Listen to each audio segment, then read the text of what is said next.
Hello guys, good afternoon. আজি আমি master গভৰ্নেন্সৰ 6 number চেপ্টাৰটো পঢ়িবলৈ গৈ আছোঁ আৰু আজিৰ চেপ্টাৰটো হৈছে এনভাইৰনমেণ্টেল গভৰ্নেন্স। লাষ্ট চেপ্টাৰত আমি ছ'চিঅ' আৰু ইকনমিক গভৰ্নেন্স এই দুইটা টপিকৰ ওপৰত চাইছিলোঁ। আজিৰ চেপ্টাৰটো এনভাইৰনমেণ্টৰ ছাৰাউণ্ডিঙত আমাৰ যিটো গভৰ্নেন্স চলি আছে তাৰ বিষয়ে আমি ডিটেইলভাৱে ডিছকাশ্যন কৰিম। ঠিক আছে, তেনে আজি চেপ্টাৰটো ষ্টাৰ্ট কৰোঁ। Chapter number 6, Environmental and Ethical Governance. Environmental governance refers to the frameworks, institutions, policies and practices through which societies identify and address environmental challenges.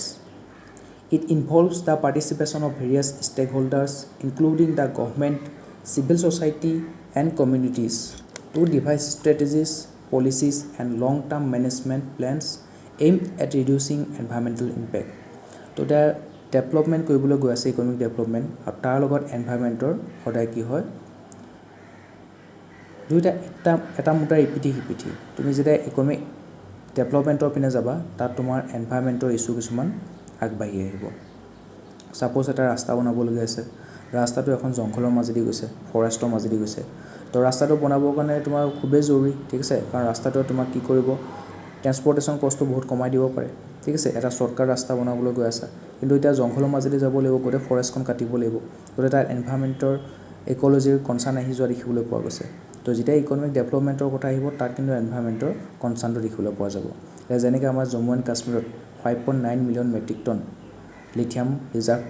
দেখিবলৈ পোৱা গৈছে। কিন্তু কি হৈছে, তাত সেই ৰিজাৰ্ভটো তাৰ পৰা এক্সট্ৰেক্ট কৰিবলৈ যাওঁতে মাইনিং কৰিব লাগিব। মাইনিং কৰোঁতে সেই জম্মু কাশ্মীৰৰ যিটো এনভাইৰনমেণ্ট আছে, ইক'লজি আছে, তাৰ ওপৰত কেনেকুৱা ধৰণৰ প্ৰভাৱ পেলাব সেইটো আমি চাব লাগিব। ঠিক আছে, তাৰ কাৰণে কি কৰিব লাগিব, এনভাইৰনমেণ্ট ইম্পেক্ট এছেছমেণ্ট। ঠিক আছে, এনভাইৰনমেণ্ট ইম্পেক্ট এছেছমেণ্ট কৰিব লাগিব। তেতিয়াহে তোমাৰ কি হ'ব,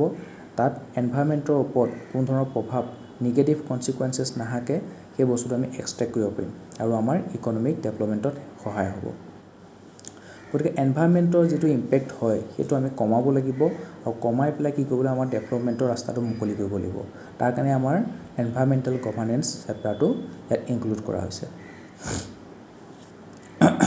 গতিকে আমি কি কৰিব লাগিব, এনভাইৰনমেণ্টেল গভৰ্নেন্সৰ ক্ষেত্ৰত কিছুমান ইনষ্টিটিউশ্যন আছে, ফ্ৰেমৱৰ্ক বনাব লাগিব, পলিচি বনাব লাগিব, এনেকুৱা ধৰণৰ প্ৰেক্টিছ ল'ব লাগিব, যিয়ে কি কৰিব, এনভাইৰনমেণ্টেল চেলেঞ্জেছবিলাক এড্ৰেছ কৰিব। ঠিক আছে, It ensures that environmental considerations are integrated into every stage of development planning and decision making from project inception to implementation. Good environmental governance also demands that decision makers consider both environmental and social consequences of their action. গতিকে আমি নিজৰ একশ্যনবোৰৰ কাৰণে এনভাইৰনমেণ্টৰ ওপৰত যিটো impact পৰিব তাৰ কাৰণে ready হৈ থাকিব লাগিব। গতিকে এনভাইৰনমেণ্টৰ ওপৰত ইম্পেক্টটো আমি মিনিমেল কৰিব লাগিব। ঠিক আছে, আৰু আমাৰ নিজৰ ইকনমিক ডেভেলপমেণ্টটো কণ্টিনিউ কৰি ৰাখিব লাগিব। According to the International Institute for Sustainable Development,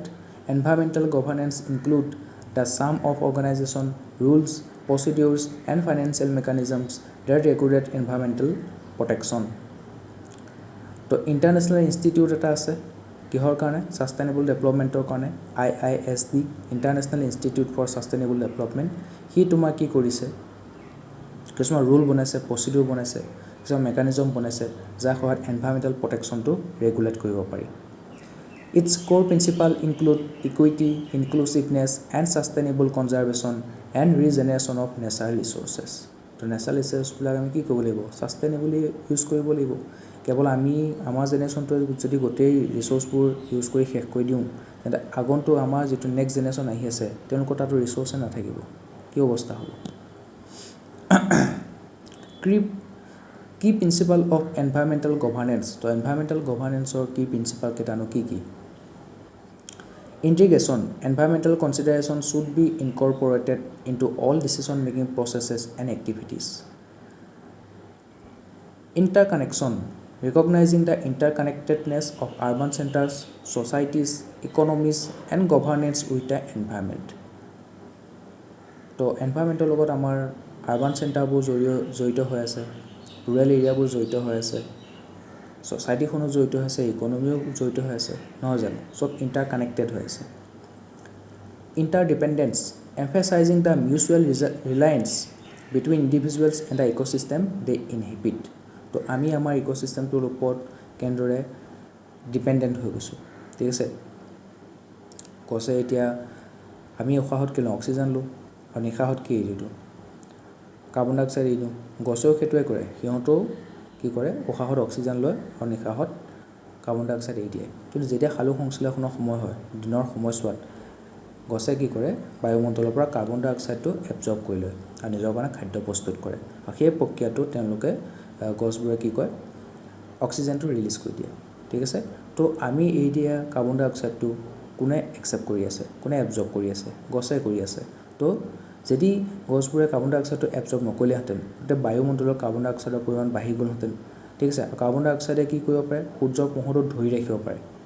আৰু সূৰ্যৰ পোহৰটো ধৰি ৰাখিব পাৰে কাৰণে কি হৈছে? আমাৰ বায়ুমণ্ডলত গৰমৰ মাত্ৰাটো, তাপৰ মাত্ৰাটো দিনে দিনে বাঢ়ি বাঢ়ি গৈ আছে, ঠিক আছে? কাৰণ আমাৰ বিভিন্ন হিউমেন এক্টিভিটিৰ কাৰণে কাৰ্বন ডাই অক্সাইডটো বেছিকৈ ইমিশ্যন হ'বলৈ ধৰিছে, ঠিক আছে? আৰু সিহঁতে কি কৰিছে? কাৰ্বন ডাই অক্সাইডে সূৰ্যৰ পোহৰটো ধৰি ৰাখে, সূৰ্যৰ তাপটো ধৰি ৰাখে, সেইকাৰণে বায়ুমণ্ডলত তাপৰ মাত্ৰা বাঢ়ি বাঢ়ি গৈ আছে। আমি গ্ল'বেল লেভেলত ক্লাইমেট চেঞ্জ দেখিবলৈ পাইছোঁ, গ্ল'বেল টেম্পাৰেচাৰটো ৰাইজ হোৱা দেখিবলৈ পাইছোঁ, ৰাইট? গতিকে সিহঁতে যদি কাৰ্বন ডাই অক্সাইডটো এবজৰ্ব কৰি নাথাকে, তেনেহ'লে কি হৈ যাব? আমাৰ পৃথিৱীখন মানুহ থাকিব নোৱাৰা হৈ যাবগৈ। গতিকে আমি কি হৈ আছোঁ? ফৰেষ্টৰ ওপৰত, নেচাৰৰ ওপৰত ডিপেণ্ডেণ্ট হৈ আছোঁ। আমি যে খাওঁ মাছ, মাংস, ক'ত? নেচাৰে দি আছে আমাক সেইবোৰ, ঠিক আছে? তাৰ নেচাৰে যে আমাক ইমানবোৰ, নেচাৰে আমাক কি কৰি আছে? পুহি পালি ডাঙৰ দীঘল কৰি আছে, ঠিক আছে? আমি মাটিৰ মানুহ, মাটিতে বিলীন হৈ যাওঁ। আমাক খুৱাইছে, বায়ুমণ্ডলৰ অক্সিজেন দিছে, ঠিক আছে? পানী দিছে, মাছ দিছে, মাংস দিছে, ঠিক আছে? বিভিন্ন শস্য ক'ত হয়? নেচাৰতে হয়, প্ৰকৃতিয়ে দিয়ে আমাক। তো প্ৰকৃতিয়ে আমাক পোহপাল দি ডাঙৰ দীঘল কৰি আছে। তাৰ এগেইনষ্টত আমি কি কৰিব লাগিব? প্ৰকৃতিক সুৰক্ষা দিব লাগিব। কিন্তু আমি ওলোটাই কি কৰোঁ? প্ৰকৃতিখন ধ্বংস কৰি গৈ আছোঁ, ঠিক আছে? সেইকাৰণে প্ৰকৃতিয়ে আমাক মাজে মাজে আমাক নিজৰ মেডিচিনটোকে দি থাকে, হয়নে নহয়? ক'ভিড-19 হৈ গ'ল, কিমানখিনি মানুহ মৰি গ'ল, ঢুকাই গ'ল। তাৰ আগতে প্লেগ হৈছিলে, কিমানখিনি মানুহ ঢুকাই গ'ল। তো নেচাৰৰ ওপৰত অত্যাচাৰ কৰিলে নেচাৰে কিন্তু কি কৰিব? বেকফায়াৰ কৰিবই। গোটেইখন অ'চেনত ডাষ্টবিন বনাই পেলালোঁ, ঠিক আছে? প্লাষ্টিক ভৰ্তি হৈ গ'ল। তাৰ এতিয়া কি কৰিছে? সেইকাৰণে ডাঙৰ ডাঙৰ চুনামিবোৰ আহিছে, আকৌ সেই যিবোৰ প্লাষ্টিক আছিলে আহি পেলাই আমাৰ তাতে মাটিত পেলাই থৈ গুচি গৈছে, সাগৰত ঢৌবোৰে। সেইবোৰ কি হৈছে? নেচাৰে বেকফায়াৰ কৰিছে। গতিকে আমি নেচাৰৰ লগত ইণ্টাৰডিপেণ্ডেণ্ট হৈ আছোঁ, ঠিক আছে? গতিকে সেই লেচনটো আমি ষ্ট্ৰং কৰি ৰাখিব লাগিব। Transition advocating for a shift from linear wasteful system to circular regenerative approaches. তো আমি কি হ'ল? এতিয়া প্লাষ্টিকত বস্তুবোৰ আনো, তো প্লাষ্টিকটো আমি মাটিত পেলাই দিওঁ, ঠিক আছে? কিছুমানে জ্বলাই দিয়ে, জ্বলাই দিলেও প্লাষ্টিকটো কি হয়? বায়ুমণ্ডল প্ৰদূষিত হৈ যায়। মাটিত পুতি থ'লেও সেইটোতো মাটিত জাহ নাযায়, গেলি পচি নাযায়, বছৰ বছৰ ধৰি, লাখ লাখ বছৰ ধৰি সেই মাটিখিনিত থাকিব, ঠিক আছে? তো মাটিৰ গুণাগুণটোৰ ওপৰত প্ৰভাৱ পৰিব, সেইখিনিত কোনো ধৰণৰ গছ গছনি নহ'ব বা শস্য নহ'ব, খেতি নহ'ব, ৰাইট? গতিকে আমি তেনেকুৱা ৱেষ্টফুল ছিষ্টেমটোৰ পৰা ওলাই আহিব লাগিব। আমি চাৰ্কুলাৰ ছিষ্টেম, চাৰ্কুলাৰ ইকনমিত আহিব লাগিব। যিবোৰ প্লাষ্টিক আমি ইউজ কৰিলোঁ সেইবোৰ আকৌ লৈ যাব লাগিব, সেইখিনি প্লাষ্টিককে ৰিচাইকেল কৰিব লাগিব, আকৌ ৰিইউজ কৰিব লাগিব, ঠিক আছে? তেনেকুৱা ধৰণৰ চাৰ্কুলাৰ ইকনমি এটাত আমি ট্ৰেনজিশ্যন কৰিব লাগিব। এইবোৰ হৈছে কি principle? Environmental policies and regulation in India, policy framework for sustainability, the national environment policy 2006 and national action plan on climate change 2008। খুবেই ইম্পৰ্টেণ্ট দুখন পলিচি আছে, সেই দুখন আমি মনত ৰাখিব লাগিব। এখন হ'ল নেশ্যনেল এনভাইৰনমেণ্টেল পলিচি। আমাৰ এনভাইৰনমেণ্ট প্ৰটেকশ্যন এক্টখন কেতিয়া আহিছিলে ইণ্ডিয়াত? এনভাইৰনমেণ্ট প্ৰটেকশ্যন এক্ট 1986ত আহিছিলে, ঠিক আছে? তাৰপিছত আৰু এখন ইম্পৰ্টেণ্ট আহিছিলে, প্ৰথমতে আছিলে ৱাটাৰ কনজাৰ্ভেশ্যন এক্ট, ঠিক আছে? ৱাটাৰ এক্ট এখন আছিলে, ৱাটাৰ যিটো প্ৰিভেনশ্যন অফ পলিউশ্যন, ঠিক আছে? ৱাটাৰ পলিউশ্যন এক্টখন কেতিয়া আহিছিলে? তাৰপিছত এয়াৰ পলিউশ্যন এক্টখন আহিছিলে, ৱাটাৰ পলিউশ্যন এক্টখন আহিছিলে 1974, এয়াৰ পলিউশ্যন এক্টখন আহিছিলে 1981। খুবেই ইম্পৰ্টেণ্ট দেই। তাৰপিছত আহিব environment protection act 1986, wild life protection act এখন আহিছিলে 1972। তো এইখিনি ক্ৰনলজিকেলি মনত ৰাখিবা। ৱাইল্ড লাইফ প্ৰটেকশ্যন এক্ট আহিলে 1972, ৱাটাৰ প্ৰটেকশ্যন এখন আহিলে ৱাটাৰ পলিউশ্যন এখন আহিলে 1974 এয়াৰ পলিউশ্যন এখন আহিলে 1981 এনভাইৰনমেণ্ট প্ৰটেকশ্যন এখন আহিলে 1986 ঠিক আছে তাৰপিছত আমাৰ আহিব নেশ্যনেল এনভাইৰনমেণ্ট পলিচি এনেকুৱা পলিচিবোৰ মনত ৰাখিব লাগিব একখনো মনত ৰাখিব পলিচিও মনত ৰাখিব লাগিব নেশ্যনেল এনভাইৰনমেণ্ট পলিচি 2006 আৰু national action plan on climate change তো ক্লাইমেট চেঞ্জটো যেতিয়া আমি গুৰুত্ব বুজি পাইছোঁ গোটেই ৱৰ্ল্ডে ক্লাইমেট চেঞ্জৰ প্ৰভাৱটো দেখিবলৈ পাইছে গোটেই ক্লাইমেট চেঞ্জটো কি কৈছে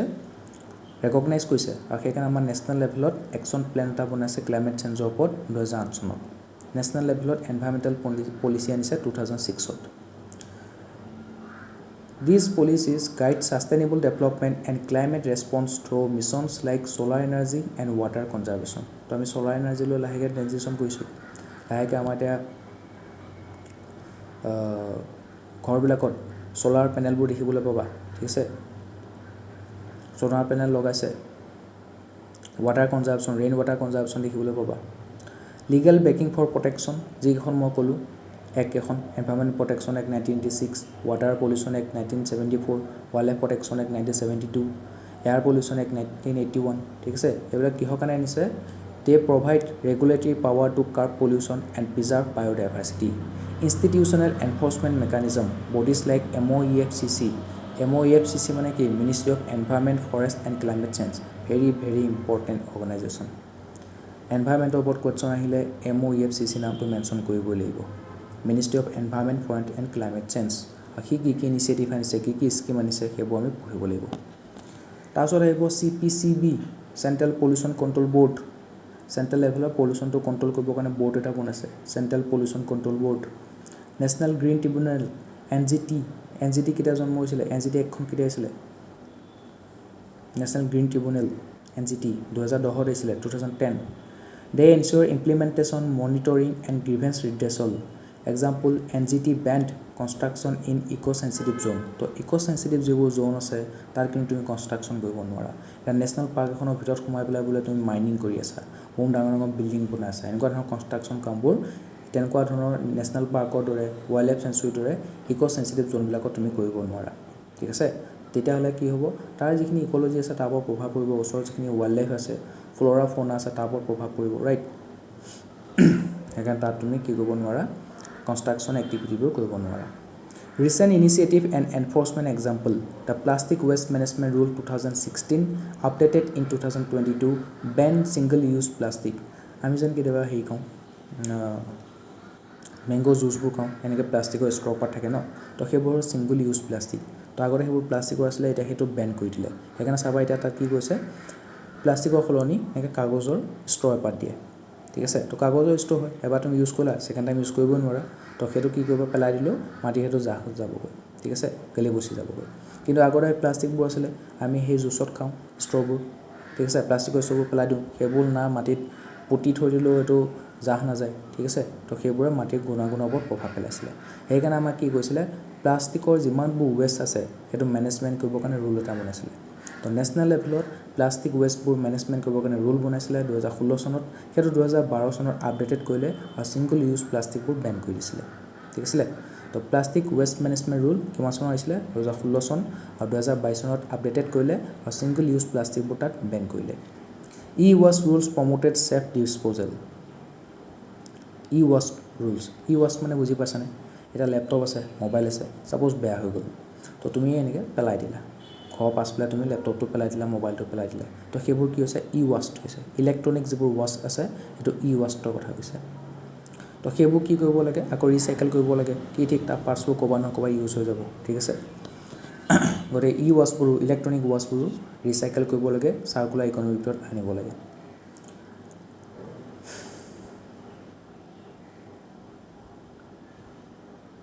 Wildlife Conservation Board crackdown on illegal wildlife trade,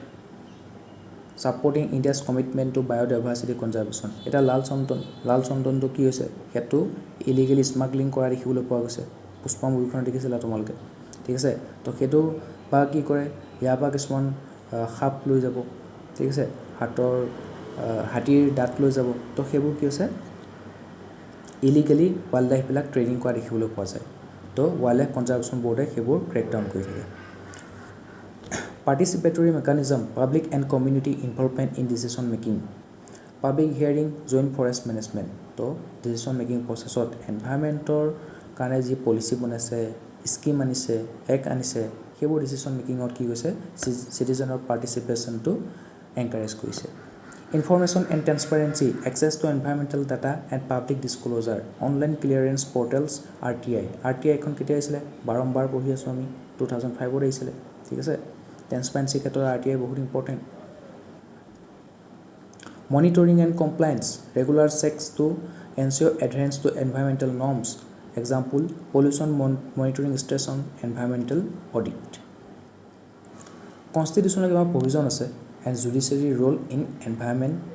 governance in India. তো ইণ্ডিয়াত এনভাইৰনমেণ্ট গভৰ্নেন্সৰ ক্ষেত্ৰত কনষ্টিটিউচনেল প্ৰভিজন আৰু জুডিচিয়াৰী ৰোলনো কি কি আছে চাওঁ। Article 48A DPSP article 48A লিখা আছে, it directs the state to protect and improve the environment and safeguard forest and wild life. তো ষ্টেটক ডাইৰেকশ্যন দিছে যাতে সেই ষ্টেটখনত যিখিনি এনভাইৰনমেণ্ট আছে, ফৰেষ্ট আছে, ৱাইল্ড লাইফ আছে, সেইখিনি ছেফগাৰ্ড দিব পাৰে আৰু সিহঁতৰ এনভাইৰনমেণ্টটো ইম্প্ৰুভ কৰিব পাৰে। It was added by 42nd constitution amendment act 1976। তো কনষ্টিটিউশ্যন এমেণ্ডমেণ্ট হৈছিলে 42nd নম্বৰ 1976। তাত আৰ্টিকল 48 কেপিটেল এ এণ্টাৰ কৰিলে DPSPত, আৰু সি কি কৰে ষ্টেটক তাৰ ফৰেষ্ট আৰু ৱাইল্ড লাইফবোৰ ছেফগাৰ্ড দিবৰ কাৰণে ডাইৰেকশ্যন দিয়ে। আৰ্টিকল 51A ফাণ্ডামেণ্টেল ডিউটিজ, তাত কি লিখা আছে 51A স্মল জি, তাত লিখা আছে ফাণ্ডামেণ্টেল ডিউটিত আমাৰ কি কি ডিউটি আছে। It imposes a duty on every citizen to protect the national environment including forest, lakes, rivers and wildlife and to have compassion for living creatures. তো আমাৰ সেইটো দায়িত্ব হয়, ঠিক আছে। আমি যেটো আমাৰ ওচৰ পাজৰ নেশ্যনেল এনভাইৰনমেণ্ট আছে সেইটো আমি প্ৰটেক্ট কৰিব লাগিব, ঠিক আছে। তাত ফৰেষ্ট আমি প্ৰটেক্ট কৰিব লাগিব, লেক হ্ৰদবোৰ প্ৰটেক্ট কৰিব লাগিব, ৰিভাৰ নদীবোৰ প্ৰটেক্ট কৰিব লাগিব, ৱাইল্ড লাইফ প্ৰটেক্ট কৰিব লাগিব, ঠিক আছে। আৰু যিবোৰ লিভিং ক্ৰিয়েচাৰ্ছ আছে সেইবোৰৰ প্ৰতি অকণমান কম্পেশ্যন ৰাখিব লাগিব। Judiciary role, MC Mehta vs.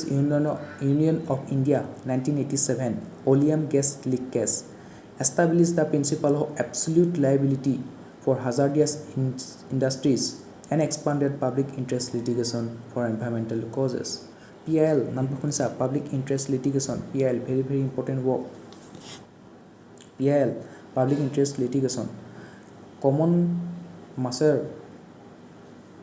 Common পিপুলৰ কাৰণে, তেওঁলোকৰ কমন গুডৰ কাৰণে, মানুহৰ কমন গুডৰ কাৰণে বা কমন ইণ্টাৰেষ্টৰ কাৰণে পাব্লিক ইণ্টাৰেষ্ট লিটিগেশ্যনটো এপ্লাই কৰা দেখিবলৈ পোৱা যায়। এইটো পেটিশ্যন ফাইল কৰে সুপ্ৰিম কোৰ্টত পাব্লিক ইণ্টাৰেষ্ট লিটিগেশ্যন। তো 1987ত তাত কি কৰিছিলে সুপ্ৰিম কোৰ্টে এনভাইৰনমেণ্টেল কজবোৰৰ কাৰণেও PIL ফাইল কৰিব পাৰে বুলি কৈছিলে। তো PIL কোনবোৰ ক্ষেত্ৰত PIL ফাইল কৰিব পাৰে লিখা আছিলে ন, তাত তোমাৰ আৰু এটা প্ৰভিজন এড কৰিলে, সেইটো হ'ল এনভাইৰনমেণ্টেল কজেছ। এটা এনভাইৰনমেণ্টৰ ছেফগাৰ্ডৰ কাৰণেও তুমি পাব্লিক ইণ্টাৰেষ্ট লিটিগেশ্যন ফাইল কৰিব পাৰা, ঠিক আছে। আৰু যিবোৰ হাজাৰডাছ ইণ্ডাষ্ট্ৰি আছে সিহঁতে কি কৰিছিলে, যিবোৰ ইণ্ডাষ্ট্ৰিয়েল ৱেষ্টেজবোৰ আছিলে সেইবোৰ নদীত পেলাই দিছিলে, কোনো ধৰণৰ ট্ৰিটমেণ্ট কৰা নাছিলে। তো নদী পানী প্ৰদূষিত হৈ গৈছিলে, পলিউটেড হৈ গৈছিলে। তো সেইকাৰণে ইণ্ডাষ্ট্ৰিয়েল ৱেষ্টেজবোৰক, যিবোৰ হাজাৰডাছ ইণ্ডাষ্ট্ৰি আছে সেইবোৰক কি কৈছিলে এনভাইৰনমেণ্টেল ক্ষতি কৰাৰ কাৰণে এবছলুট লাইবিলিটি কনচেপ্টটো আনিছিলে, ঠিক আছে। তো তেওঁলোকে কম্পেনচেশ্যন দিব লাগিব আৰু তেওঁলোকে নিজৰ কি কৰিব ইণ্ডাষ্ট্ৰিয়েল ৱেষ্টেজবোৰ কি কৰিব লাগিব প্ৰথমে ট্ৰিটমেণ্ট কৰিব লাগিব, তাৰপিছতহে তাত তেওঁলোকে পেলাব পাৰিব, ঠিক আছে। বা নদীত পেলোৱাটো বন্ধ কৰি দিছিলে, বেলেগ যদি কিবা ডাম্পিং ছাইট আছে তাত পেলাব লাগিব, right. MC Mehta vs. Union of India, Ganga pollution case. Ganga কিমান লেতেৰা হৈ গৈছে দেখিছা। গংগাত মানুহে যায় পাপ ধুবৰ কাৰণে, কিন্তু পাপ ধুই ধুই এতিয়া গংগা পানীয়ে লেতেৰা হৈ গৈছেগৈ। It directed the closer treatment of polluting 10 years, emphasizing the polluter pays principle, ঠিক আছে। Vellore Citizens Welfare Forum vs. Union of India 1996, it recognized sustainable development as part of Indian law and reinforced precautionary and polluter pays principle, ঠিক আছে। পলিউটাৰ page প্ৰিন্সিপালটো মনত ৰাখিবা, কি word হয় পলিউটাৰ, যোনে যোনে পলিউট কৰিছে তেওঁলোকে এতিয়া সেইখিনি চাফা কৰিব লাগিব। গতিকে এইটো আমাৰ দায়িত্ব হয় যে নদী এখন আছে তাত আমিনো কিয় ডাষ্টবিন পেলোৱাকৈ ল'ব লাগিব। ওলোটাকে নদীখন যদি কেনেকুৱা কিবা পেলোৱা আছে সেইবোৰ আমি চাফাই কৰিব লাগে পলিউটাৰ পেজ প্ৰিন্সিপাল কি চেলেঞ্জেছ ইন এনভাইৰমেণ্টেল গভাৰ্নেন্স তো এনভাইৰমেণ্টেল গভাৰ্নেন্সৰ ক্ষেত্ৰতো কিছুমান চেলেঞ্জেছ আছে কি আছে balancing development and environmental preservation মই কৈছোঁ ইকনমিক ডেভেলপমেণ্টৰ লগত আৰু এনভাইৰমেণ্টেলৰ প্ৰিজাৰ্ভেশ্যন দুইটা ক্লেছ হৈ থাকে large scale infrastructure projects often prioritise economic gains over environmental and social costs for instance the Sardar Sarovar dam on the Narmada river while providing irrigation and electricity has led to significant ecological disruption and displacement of tribal community. তো Narmada river ওপৰত নৰ্মদা ৰিভাৰখন ইপিনে তোমাৰ Satpura range Vindhya range ওপৰত আছে বিন্ধ্যা তলত আছে সতপুৰা তাৰ মাজত আছে নৰ্মদা ৰিভাৰ সেই নৰ্মদা ৰিভাৰৰ ওপৰত কি কৈছিলে চৰ্দাৰ সৰোবৰ ডেম এটা বনাইছিলে ডেমটো বনালে এতিয়া কি হ'ল ৱাটাৰ ষ্ট'ৰ কৰি ৰাখিব পাৰিছে নদী পানী ষ্ট'ৰ কৰি ৰাখিব পাৰিছে সেইখিনি পানীতে কি কৰিব পাৰিছে ইলেক্ট্ৰিচিটি প্ৰডিউচ কৰিব পাৰিছে ঠিক আছে তাৰপিছত ইৰিগেশ্যনৰ কামত ইউজ কৰিব পাৰিছে ড্ৰিংকিং ৱাটাৰ এভেইলেবিলিটি বাঢ়ি আছে ঠিক আছে আগতে সেই নদী পানীবিলাক নৰ্মদা নদীখন গৈ পেলাই আৰবিয়ান চিট পৰি যায়গৈ ঠিক আছে নৰ্মদা তাপি তেনেকুৱা নদীবিলাক গৈ পেলাই আৰবিয়ান চিট পৰি যায় তো নদী পানীবিলাক ফ্ৰেছ ৱাটাৰ ৰিচ'ৰ্চ হয় সেইবোৰ সাগৰ পানী যেতিয়া মিহলি হৈ যায় লুনীয়া হৈ যায় ঠিক আছে চল্টি হৈ যায় তো সেইবোৰতো খাবলৈ ইউজ কৰিব নোৱাৰি ইৰিগেশ্যনৰ কামত ইউজ কৰিব নোৱাৰি সেইকাৰণে নৰ্মদা ৰিভাৰৰ ওপৰত ডেম বনায় বা ৰিভাৰবিলাকৰ ওপৰত সেইকাৰণে ডেম বনায় যাতে ৱাটাৰটো ষ্ট'ৰেজ কৰিব পাৰে সাগৰত মিলি যোৱাৰ আগতে ৱাটাৰখিনি ষ্ট'ৰেজ কৰি ৰাখিব সেইখিনি ড্ৰিংকিং ৱাটাৰ এভেইলেবিলিটি কৰিব ঠিক আছে ইৰিগেশ্যন পাৰ্পজত ইউজ কৰিব ইলেক্ট্ৰিচিটি প্ৰডিউচ কৰাত ইউজ কৰিব জলবিদ্যুৎ শক্তি উৎপন্ন কৰাত ইউজ কৰিব এতিয়া নৰ্মদা ৰিভাৰৰ ওপৰতো সেইবোৰ ভাবিয়ে চৰ্দাৰ সৰোবৰ ডেমটো বনাইছিলে আৰু সেইখিনিৰ কাৰণে লাভো হ'ল মানুহৰ কিন্তু কি হৈ গ'ল এতিয়া তাৰ ওচৰ পাজৰ যিখিনি ট্ৰাইবেল কমিউনিটি আছিলে সেইখিনি ডিছপ্লেচমেণ্ট হৈ গ'ল সিহঁতে নিজৰ যিটো ইনহেবিটেড এৰিয়া আছিলে সেইটো এৰি পেলাই তাৰপৰা গুচি আহিব লাগিলে কাৰণ ডেম বনাব লগা হ'ল তাৰ কনষ্ট্ৰাকশ্যন কৰিব লগা হ'ল তো ওচৰ পাজৰ যিখিনি মানুহ আছিলে ট্ৰাইবেল এৰিয়া মানুহ আছিলে ট্ৰাইবেল কমিউনিটি মানুহ আছিলে সেইখিনি তাৰপৰা ৰিহেবিলিটেট কৰিব লগা হ'ল ঠিক আছে তো তেওঁলোকে যিখিনি এৰিয়াত শ বছৰ ধৰি পেলাই আছিলে ঠিক আছে সেইখিনি এৰিয়াত তেওঁলোকে এৰি থৈ গুচি আহিব লগা হ'ল ইক'লজিকেল ডিছৰাপশ্যন দেখিবলৈ পোৱা গ'ল আগতে যিটো এনভাইৰমেণ্ট আছিলে এতিয়া কনষ্ট্ৰাকশ্যন কৰাৰ ফলত মাইনিং কৰাৰ ফলত ঠিক আছে ডেম এটা বনোৱাৰ ফলত ইক'লজিকেল ডিছৰাপশ্যন দেখিবলৈ পোৱা গ'ল ঠিক আছে আৰু কেতিয়াবা কি হয় মনচুনত বহুত পানী জমা হৈ যায় তো নদী কি কৰিব লাগে ডেমবিলাক অ'পেন কৰি দিব লগা হয় ঠিক আছে ডেমবিলাক অ'পেন কৰি দিয়াৰ লগে লগে বহুত পৰিমাণৰ পানী ঘপককৈ নদীখনত আহি যায় আৰু নদীৰ দাঁতিকাষৰীয়া অঞ্চলত ফ্লাডৰ সৃষ্টি কৰে ঠিক আছে তাৰ লগতে যিখিনি ৱাইল্ড লাইফ আছে ফ্ল'ৰা ফ'না আছে তেওঁলোকৰ নষ্ট হোৱা দেখিবলৈ পোৱা যায় এইদৰে ইক'লজিকেল ডিছৰাপশ্যন দেখিবলৈ পোৱা যায় গতিকে ডেমটো দিয়াৰ ফলত ড্ৰিংকিং ৱাটাৰ এভেইলেবিলিটি হ'ল ইলেক্ট্ৰিচিটি প্ৰডিউচ কৰিলে ইৰিগেশ্যনো হৈ গ'ল কিন্তু কি হৈ গ'ল ট্ৰাইবেল এৰিয়াৰ যিখিনি ট্ৰাইবেল কমিউনিটি মানুহ আছে তেওঁৰ ডিছপ্লেচমেণ্ট হৈ গ'ল শ বছৰ ধৰি থকা জেগাটোৰ পৰা তেওঁলোক তাৰপৰা গুচি যাব লগা হ'ল ঠিক আছে ইক'লজিকেল ডিছৰাপশ্যন দেখিবলৈ পোৱা গ'ল বেছি মনচুনত বেছি হেভি ৰেইনফল হ'লে তাত বানপানী দেখিবলৈ পোৱা গ'ল এনেকুৱা ধৰণৰ কিন্তু এনভাইৰমেণ্টেল কনচাৰ্ণো দেখিবলৈ পোৱা গ'ল গতিকে সেই ডেভেলপমেণ্ট ইকনমিক ডেভেলপমেণ্টৰ লগত এনভাইৰমেণ্টেল কনচাৰ্ণবিলাকো আমি এড্ৰেছ কৰিব লাগিব ঠিক আছে resource constraints despite substantial funding allocation and implementation challenges persist তো ফাণ্ডিং কৰিছে এনেকুৱা নহয় যে ফাণ্ডিং কৰা নাই কিন্তু সেই ফাণ্ডিংখিনি কৰাৰ পিছতো কিন্তু ইমপ্লিমেণ্টেশ্যনটো যে ভালকৈ হোৱা নাই তাৰ কাৰণে কি হৈছে এনভাইৰমেণ্টেল কনচাৰ্ণ দেখিবলৈ পোৱা গৈছে under the Namami Gange mission 22,500 crore was allocated for river rejuvenation তো গংগা নদীখন যাতে ৰিজুভেনেট কৰিব পাৰে ঠিক আছে চাফা কৰিব পাৰে তাৰ বাবে মিছন এটা আনিছিলে নমামি গংগে যেনেকৈ আমাৰ নমামি ব্ৰহ্মপুত্ৰ মিছন আনিছিলে ৰাইট 2015-16 এনেকুৱা টাইমৰ সময়তে নমামি ব্ৰহ্মপুত্ৰ ঠিক তেনেকৈ নমামি গংগেও আনিছিলে তো গংগাখন চাফা কৰিবৰ কাৰণে ৰিজুভেনেট কৰিবৰ কাৰণে 22,500 crore 22,500 কোটি টকা মিছনটোত তেওঁলোকে খৰচ কৰিছিলে তথাপিও তাৰ আণ্ডাৰত নমামি গংগে মিছনৰ আণ্ডাৰত টোটেল 406টা প্ৰজেক্ট আছিলে তাৰ ভিতৰত 307টা প্ৰজেক্টে কমপ্লিটেড হৈছিলে ঠিক আছে বাকী 99টা প্ৰজেক্টে কমপ্লিট হোৱা নাছিলে নমামি গংগে মিছন 406টা প্ৰজেক্ট আছিলে তাৰ পৰা 307টা প্ৰজেক্ট কমপ্লিট হ'ল 99টা প্ৰজেক্ট কমপ্লিট নহ'ল আৰু তাত কি হ'ল এতিয়া by 2025 it highlight issues in fund utilization and project execution তো ফাণ্ডটো সিহঁতক পূৰা ভৰকৈ দিছে কিন্তু ফাণ্ডটো ভালকৈ তেনেকৈ ইউটিলাইজ কৰিব পৰা নাই প্ৰজেক্টবোৰ ভালকৈ এক্সিকিউট কৰিব পৰা নাই ঠিক আছে Policy and coordination issues. India generates approximately 26,000 tons of plastic waste daily. বাপৰে বাপ ইণ্ডিয়াত প্ৰতিদিনাখনে কিমানখিনি প্লাষ্টিক ৱেষ্ট প্ৰডিউচ হয় জানানে 26,000 টনছ বহুত বেছি তো প্লাষ্টিক ৱেষ্ট প্ৰডিউচ কৰাৰ ক্ষেত্ৰত ইণ্ডিয়াখন চাগে টপ 5 মান ৰেংকত থাকিব গোটেই world wide India daily 26,000 tons plastic waste daily produced in India. While initiatives like National Circular Economy Roadmap aim to address these inconsistent policies and lack of coordination across sectors, hinder effective plastic waste management. So, here plastic waste to effectively management koribo para nai. Karon coordination nai, policy were inconsistent. Financial and knowledge barriers. Achieving India's renewable energy targets requires an additional investment of 293 billion by 2030. তো 2030 চনৰ ভিতৰত India কি কৰিব লাগিব renewable energy টাৰ্গেটটো পূৰা কৰিবৰ কাৰণে এক্সট্ৰাকে 293 billion rupees 293 billion dollar investment কৰিব লাগিব বহুত বেছি ইনভেষ্টমেণ্ট কৰিব লাগিব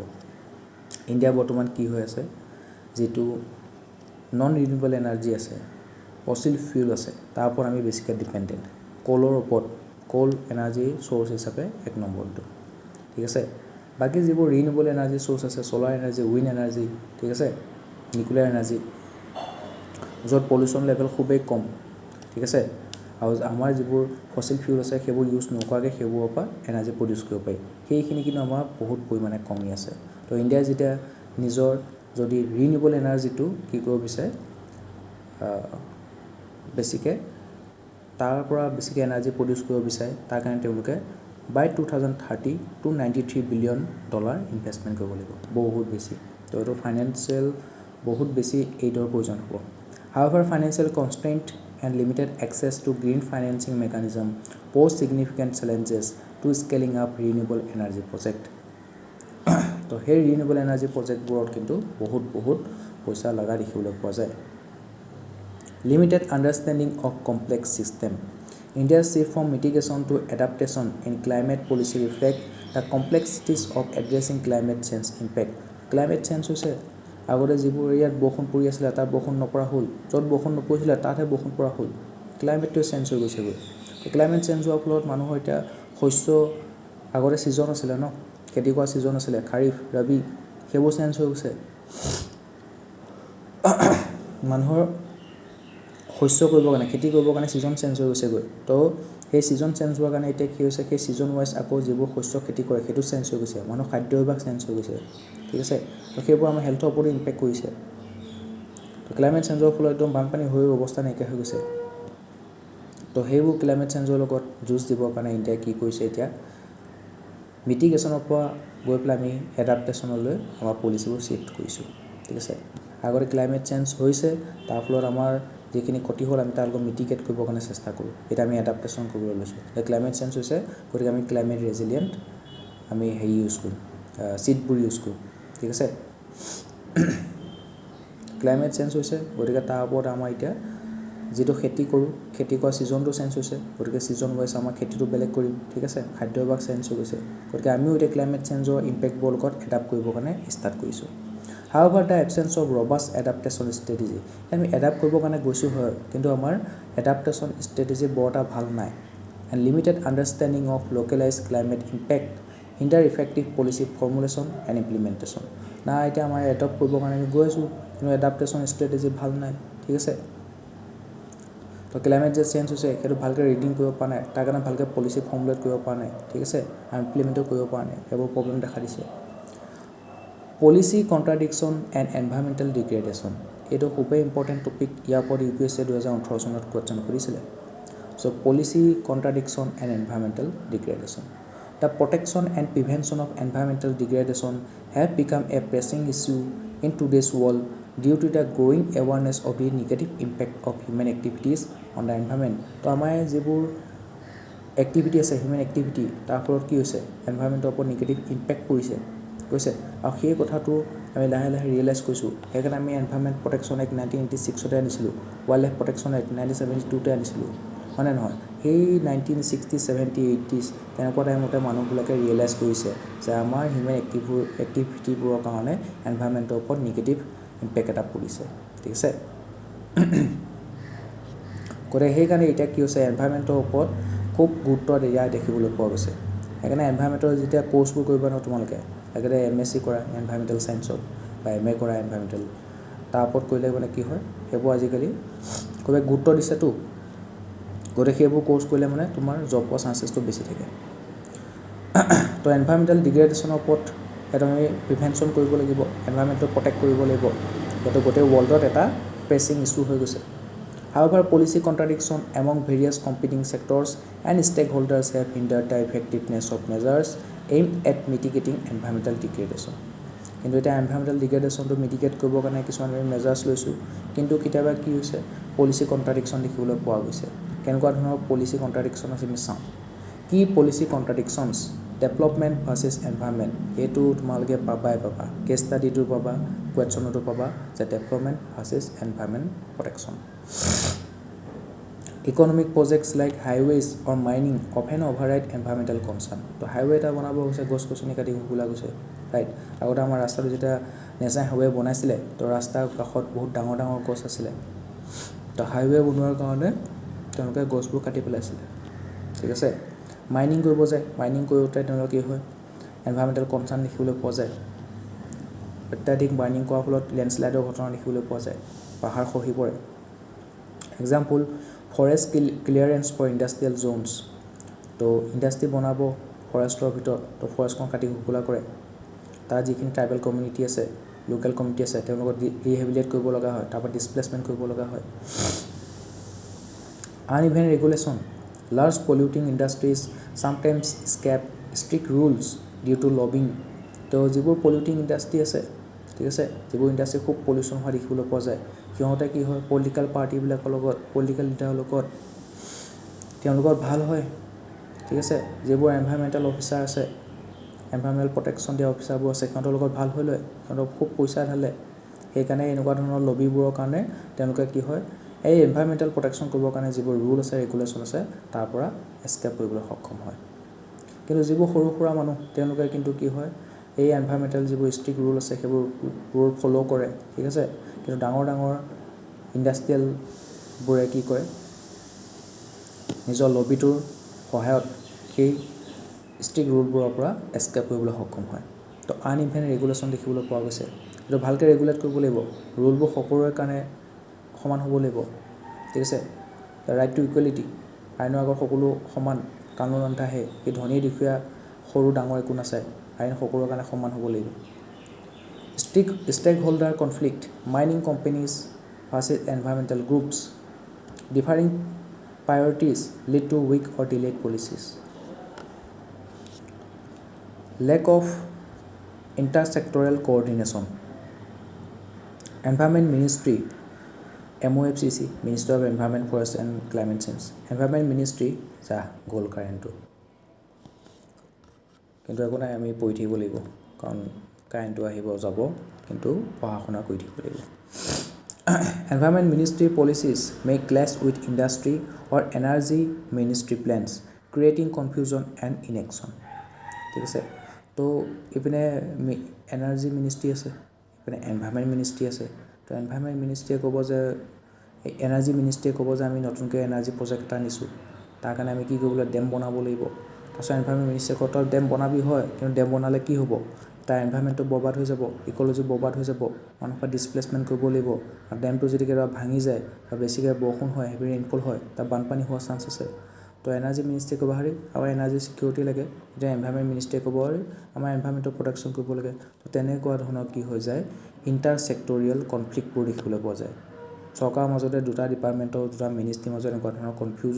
কনফ্লিক্ট দেখিবলৈ পোৱা যায় ঠিক আছে তেওঁলোকৰ মাজত কোঅৰ্ডিনেশ্যনৰ অভাৱ দেখিবলৈ পোৱা যায় গতিকে আমি ডেভেলপমেণ্টৰ লগত এনভাইৰনমেণ্টেল প্ৰটেকশ্যনটো বেলেঞ্চ কৰিব লাগিব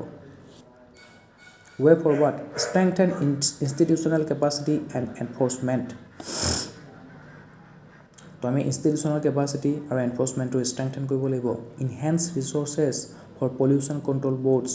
এটা চেণ্ট্ৰেল লেভেলৰ পলিউশ্যন কণ্ট্ৰল বৰ্ড আছে CPCB তো পলিউশ্যন কণ্ট্ৰল বৰ্ডবোৰৰ ৰিচোৰ্চবোৰ আমি ইনহেন্স কৰিব লাগিব address under staffing and under funding in state pollution control board to improve monitoring and enforcement of environmental regulation তো এনভাইৰমেণ্টেল যিবোৰ ৰেগুলেশ্যন আছে সেইবোৰ ভালকৈ আমি এনফৰ্চমেণ্ট কৰিব লাগিব ভালকৈ ইমপ্লিমেণ্ট হৈছে নাই সেইবোৰ মনিটৰ কৰিব লাগিব সেইকাৰণে আমি ষ্টেট লেভেলতো পলিউশ্যন কণ্ট্ৰল বৰ্ডবোৰ বনাই দিছে ঠিক আছে তো আমাৰ অসমতো Assam state pollution control board আছে ঠিক আছে আৰু চেণ্ট্ৰেল লেভেলতো চেণ্ট্ৰেল পলিউশ্যন কণ্ট্ৰল বৰ্ড আছে তো তেওঁলোকৰ মাজতো কোঅৰ্ডিনেশ্যন থাকিব লাগিব ঠিক আছে তেওঁলোকক প্ৰপাৰলি ফাণ্ড কৰিব লাগিব আৰু তেওঁলোকে চাব লাগিব এনভাইৰমেণ্টেল প্ৰটেকশ্যনৰ কাৰণে যিবোৰ ৰুল ৰেগুলেশ্যন আছে সেইবোৰ ভালকৈ ইমপ্লিমেণ্ট হৈছে নে নাই implement comprehensive climate legislation develop a unified national climate law to provide a clear framework for climate action তো ক্লাইমেট চেঞ্জ যে হৈছে সেইটো আমি আনডুটো কৰিব নোৱাৰোঁ কিন্তু তাৰ যিটো প্ৰভাৱ আছে সেইটো আমি মিটিগেট কৰিব পাৰিব লাগিব ৰাইট ক্লাইমেট চেঞ্জ অলৰেডি হৈ গৈছে এইটো মডাৰ্ণ ফেনমেনা একদম ক্লাইমেট চেঞ্জ হৈ গৈছে এইটো ঠিক আছে গতিকে সেইটো এতিয়া আমি আনডু কৰিব নোৱাৰোঁ এইটো কৰিবৰ কাৰণে আমাৰ বহুত বছৰ লাগিব ঠিক আছে গতিকে আমি তাৰ যিটো প্ৰভাৱটো আছে সেইটো কমাব পাৰোঁ ঠিক আছে ক্লাইমেট চেঞ্জ কি হৈছে কাৰ্বন ইমিশ্যন বেছি হৈছে তো কাৰ্বন ইমিশ্যনটো কমাই কৰা মিছন লাইফষ্টাইল আমি পঢ়িবলৈ পাম আমাৰ লাইফষ্টাইলটো ইমানখিনি চেঞ্জেছ আনিব লাগিব যাতে তাত কাৰ্বন ডাই অক্সাইডৰ ইমিশ্যনটো কমি যায় ঠিক আছে ডাঙৰ ডাঙৰ ইণ্ডাষ্ট্ৰীবিলাকে কাৰ্বন ইমিশ্যনটো কমাব লাগিব ঠিক আছে ৰিনিউৱেবল চ'ৰ্চবোৰ এডপ্ট কৰিব লাগিব ৰিনিউৱেবল চ'ৰ্চেছ অফ এনাৰ্জি ঠিক আছে আমি যদি চ'লাৰ এনাৰ্জি ইউজ কৰোঁ তেন্তে আমি কয়লা পুৰি পেলাই তাপ বিদ্যুৎ প্ৰকল্পবিলাকত কয়লা পুৰি পেলাই কি কৰে ইলেক্ট্ৰিচিটি প্ৰডিউচ কৰে গতিকে চ'লাৰ এনাৰ্জি ইউজ কৰিলে কি হ'ব কয়লা পুৰিলে কাৰ্বন ডাই অক্সাইড ইমিশ্যন হয় কিন্তু চ'লাৰ পেনেলবোৰ ইউজ কৰিলে কাৰ্বন ডাই অক্সাইড ইমিশ্যন নহ'ব তেনেকুৱা ধৰণৰ আমি নতুন নতুন টেকন'লজিবোৰ এডপ্ট কৰিব লাগিব কিন্তু ইণ্ডিয়াত মানে কি হৈছে সেই ক্লাইমেট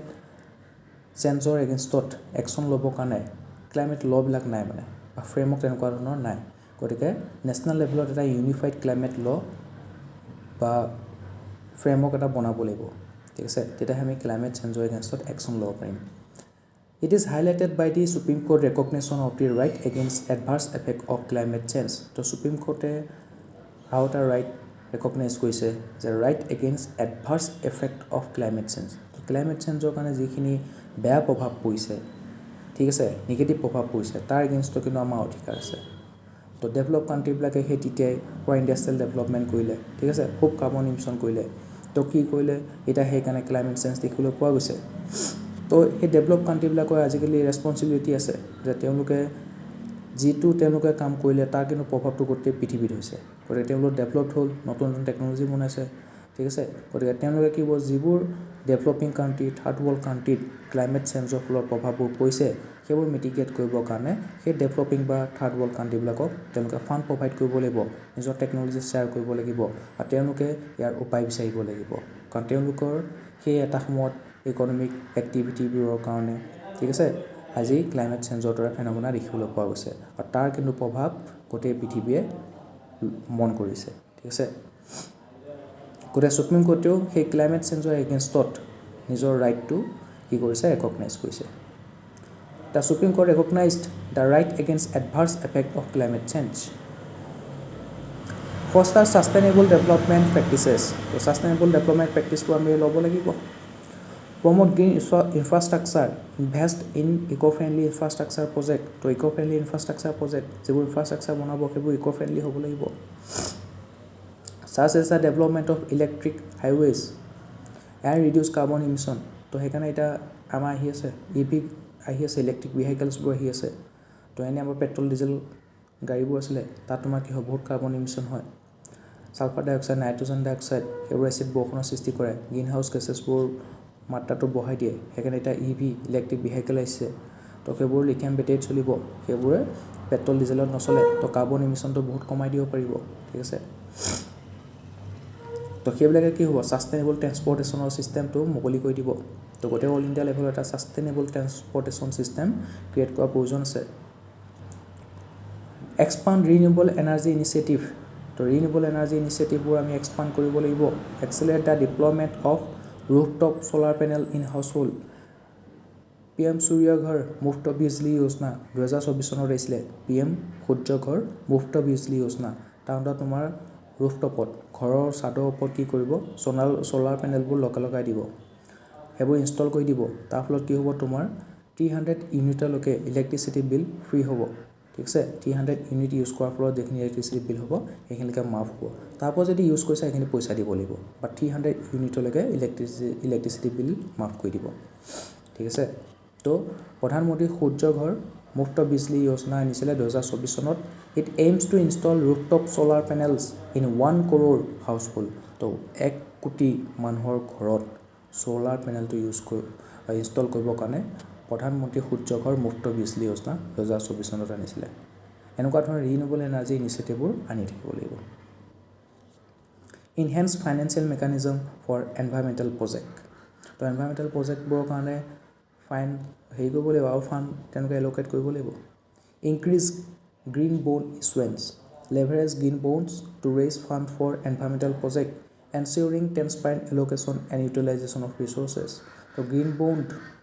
আনিব লাগিব গ্ৰীণ বণ্ড কিহৰ কাৰণে আনে যেতিয়া কিবা এনভাইৰমেণ্টেল প্ৰজেক্ট এটা বনাব লাগে তাতো বহুত ৰিচোৰ্চৰ প্ৰয়োজন হ'ব বহুত ফাণ্ডৰ প্ৰয়োজন হ'ব তো তেওঁলোকে অকশ্যন কৰিব যে আমি এনভাইৰমেণ্টেল প্ৰজেক্ট এটা বনাবলৈ গৈছোঁ তাৰ কাৰণে আমি কি উলিয়াইছোঁ বণ্ড উলিয়াইছোঁ আৰু যিহেতু এইটো এনভাইৰমেণ্টেল ফ্ৰেণ্ডলি প্ৰজেক্ট বা এনভাইৰমেণ্টেল প্ৰজেক্ট ঠিক আছে তো বা ৰিনিউৱেবল এনাৰ্জি ইনফ্ৰাষ্ট্ৰাকচাৰ বনোৱা প্ৰজেক্ট হয় তো তেনেকুৱা ধৰণৰ এনভাইৰমেণ্টেল প্ৰজেক্টবোৰৰ কাৰণে যিটো বণ্ড ৰিলিজ কৰিব সেইটো হৈছে গ্ৰীণ বণ্ড ঠিক আছে তো গ্ৰীণ বণ্ডবোৰ তেওঁলোকে বনাই পেলাই সেইটো বেচাৰ এগেইনষ্টত তেওঁলোকে পইচা পাব ঠিক আছে পিছত আকৌ যোনে কিনিছিলে গ্ৰীণ বণ্ডখন যেতিয়া এখন মেচিয়ৰ হৈ যাব বণ্ডখন তেতিয়া সেইখন আকৌ দি পেলাই পইচাটো উভতাই পাব উইথ ইণ্টাৰেষ্ট ৰেট ঠিক আছে তো গ্ৰীণ বণ্ডবিলাক তেওঁলোকে এনভাইৰমেণ্টেল প্ৰজেক্টবোৰ ফাণ্ড কৰিবৰ কাৰণে ৰিলিজ কৰিব লাগিব এনচিয়ৰিং transparent allocation and utilisation of resource যিখিনি ফাণ্ড দিয়ে ভালকৈ ইউটিলাইজ কৰিব লাগিব যিবোৰ ৰিচোৰ্চ দিছে প্ৰপাৰ ইউটিলাইজ কৰিব লাগিব ঠিক আছে in 2023-24 India raised 20,000 crore through sovereign green bond তো ছভাৰেইন গ্ৰীণ বণ্ড এই কনচেপ্টটো পঢ়িছেনে এই কনচেপ্টটোৰ জৰিয়তে ছভাৰেইন গ্ৰীণ বণ্ডবোৰৰ জৰিয়তে ইণ্ডিয়াই 20,000 কোটি টকা এনভাইৰমেণ্টেল প্ৰজেক্টবোৰৰ কাৰণে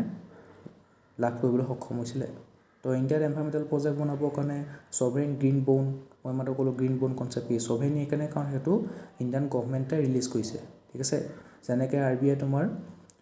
গভৰ্ণমেণ্ট ছিকিউৰিটি বণ্ডবোৰ ৰিলিজ কৰে ঠিক তেনেদৰে ইণ্ডিয়া গভৰ্ণমেণ্টে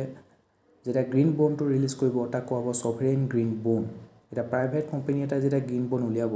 সেইটো তুমি উভতাই পোৱা নোপোৱা সেইটো অকণমান সন্দেহৰ আৱৰ্তত থাকে কিন্তু যেতিয়া গভৰ্ণমেণ্টে গ্ৰীণ বণ্ডটো উলিয়াব সেইটো তুমি উভতাই পাবাই ৰাইট গতিকে সেইকাৰণে সেইটো ছভাৰেইন গ্ৰীণ বণ্ড কৈছে আৰু ইণ্ডিয়াই লাষ্ট ইয়াৰ এনভাইৰমেণ্টেল প্ৰজেক্টবোৰৰ কাৰণে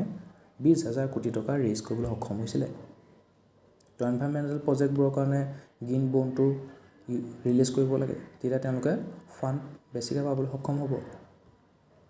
তাৰ কাৰণে ছভাৰেইন গ্ৰীণ বণ্ড এটা সুন্দৰ উদাহৰণ develop carbon markets implement the national carbon trading scheme to incentivise emission reduction across industries aiming to establish one of the world's largest carbon market by 2030 তো carbon মাৰ্কেটৰ কনচেপ্টটো জানানে প্ৰত্যেকবোৰ ইণ্ডাষ্ট্ৰি কি কয় এটা Cape লগাই দিয়ে যে আপোনালোকে এইটো বছৰত ইমানখিনি কাৰ্বন ইমিশ্যনে কৰিব পাৰিব এতিয়া কিছুমান ইণ্ডাষ্ট্ৰিয়ে কি কয় তাতকৈ যদি কমকৈ কাৰ্বন ইমিশ্যন কৰে তেন্তে তেওঁলোকক এখন কাৰ্বন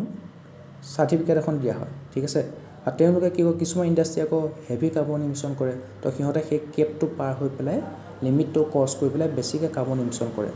তো সেইটো তেওঁলোকে যে লিমিটটো যে ক্ৰছ কৰি গ'ল আৰু কিছুমানে যে লিমিটতকৈ কমকৈ কাৰ্বন ইমিশ্যন কৰিলে তো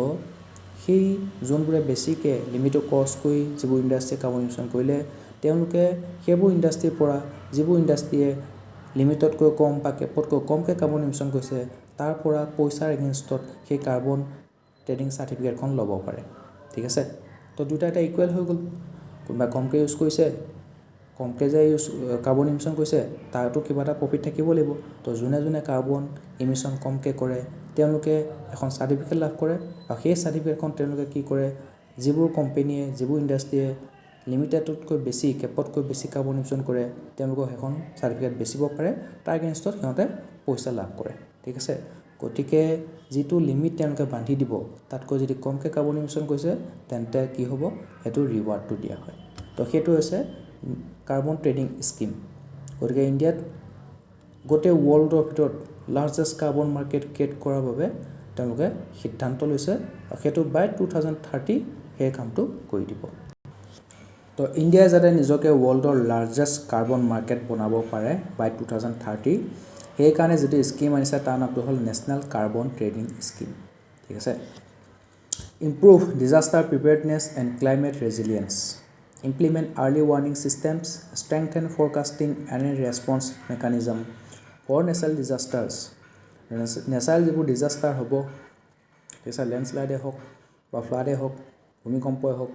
তো সেইবোৰৰ কাৰণে আৰ্লি ৱাৰ্ণিং ছিষ্টেমটো আমি ইমপ্লিমেণ্ট কৰিব লাগিব ৱেডাৰ ফৰকাষ্টিং আগতীয়াকৈ কৰিব পাৰিব লাগিব আৰু response mechanism proper response mechanism আমি আনিব লাগিব As seen in 2024 Wayanad landslide to minimize loss of life and property. তো 2024 যেটো Wayanad landslide হৈছিলে তাত তেওঁলোকে আৰ্লি ৱাৰ্ণিং ছিষ্টেমটো তেওঁলোকে ইউজ কৰিছিলে ঠিক আছে তাৰ ওপৰত তেওঁলোকে প্ৰপাৰ মিটিগেশ্যন কৰিবলৈ সক্ষম হৈছিলে সেইকাৰণে লাইফ আৰু প্ৰপাৰ্টি লছটো মিনিমাইজ কৰিবলৈ পাৰিছিলে invest in climate resilient infrastructure তো এনেকুৱা ধৰণৰ ইনফ্ৰাষ্ট্ৰাকচাৰ বনাব লাগিব য'ত কি হ'ব ক্লাইমেট চেঞ্জ হৈছে ঠিক আছে তাৰ ফলত কিন্তু আমাৰ ইনফ্ৰাষ্ট্ৰাকচাৰটো একো প্ৰভাৱ পৰা নাই তো ক্লাইমেট চেঞ্জ হ'লেও যাতে আমাৰ ইনফ্ৰাষ্ট্ৰাকচাৰৰ ওপৰত কোনো ধৰণৰ প্ৰভাৱ নপৰে সি পৰা মজবুতিকা ভৰসা অম্বুজা চিমেণ্ট তেনেকুৱাকৈ টিকি থাকে তেনেকৈ আমি ক্লাইমেট ৰেজিলিয়েণ্ট ইনফ্ৰাষ্ট্ৰাকচাৰ বনাব লাগিব ঠিক আছে বা এইটো কেতিয়াবা কোৱা হয় ডিজাষ্টাৰ ৰেজিলিয়েণ্ট ইনফ্ৰাষ্ট্ৰাকচাৰ DRI বা CRI ক্লাইমেট ৰেজিলিয়েণ্ট ইনফ্ৰাষ্ট্ৰাকচাৰ এইবোৰ কিৱৰ্ড হয় design and construction of infrastructure capable of withstanding extreme weather events extreme weather events মানে কি বহু দিন ধৰি ৰ'দে দি আছে 15-20 দিন মান ধৰি ৰ'দে দি আছে বহুত এক টোপাল নাই এটো আছে এক্সট্ৰিম weather events বা 10-15 দিন মান ধৰি বৰষুণে দি আছে ৰ'দ অকণ দেখিবলৈ নাই সেইটো হ'ল এক্সট্ৰিম weather events তো তেনেকুৱা ধৰণৰ এক্সট্ৰিম weather ইভেন্টবোৰ যাতে টিকি থাকিব পাৰে তেনেকুৱা ধৰণৰ আমি ইনফ্ৰাষ্ট্ৰাকচাৰ বনাব লাগিব ডিজাইন কৰিব লাগিব সেইবোৰ হৈছে ক্লাইমেট ৰেজিলিয়েণ্ট বা ডিজাষ্টাৰ ৰেজিলিয়েণ্ট ইনফ্ৰাষ্ট্ৰাকচাৰ আগৰ দিনত চাবা যিবোৰ এৰিয়াত বেছিকৈ বানপানী হয় তাত কি কয় চাংঘৰ পাতে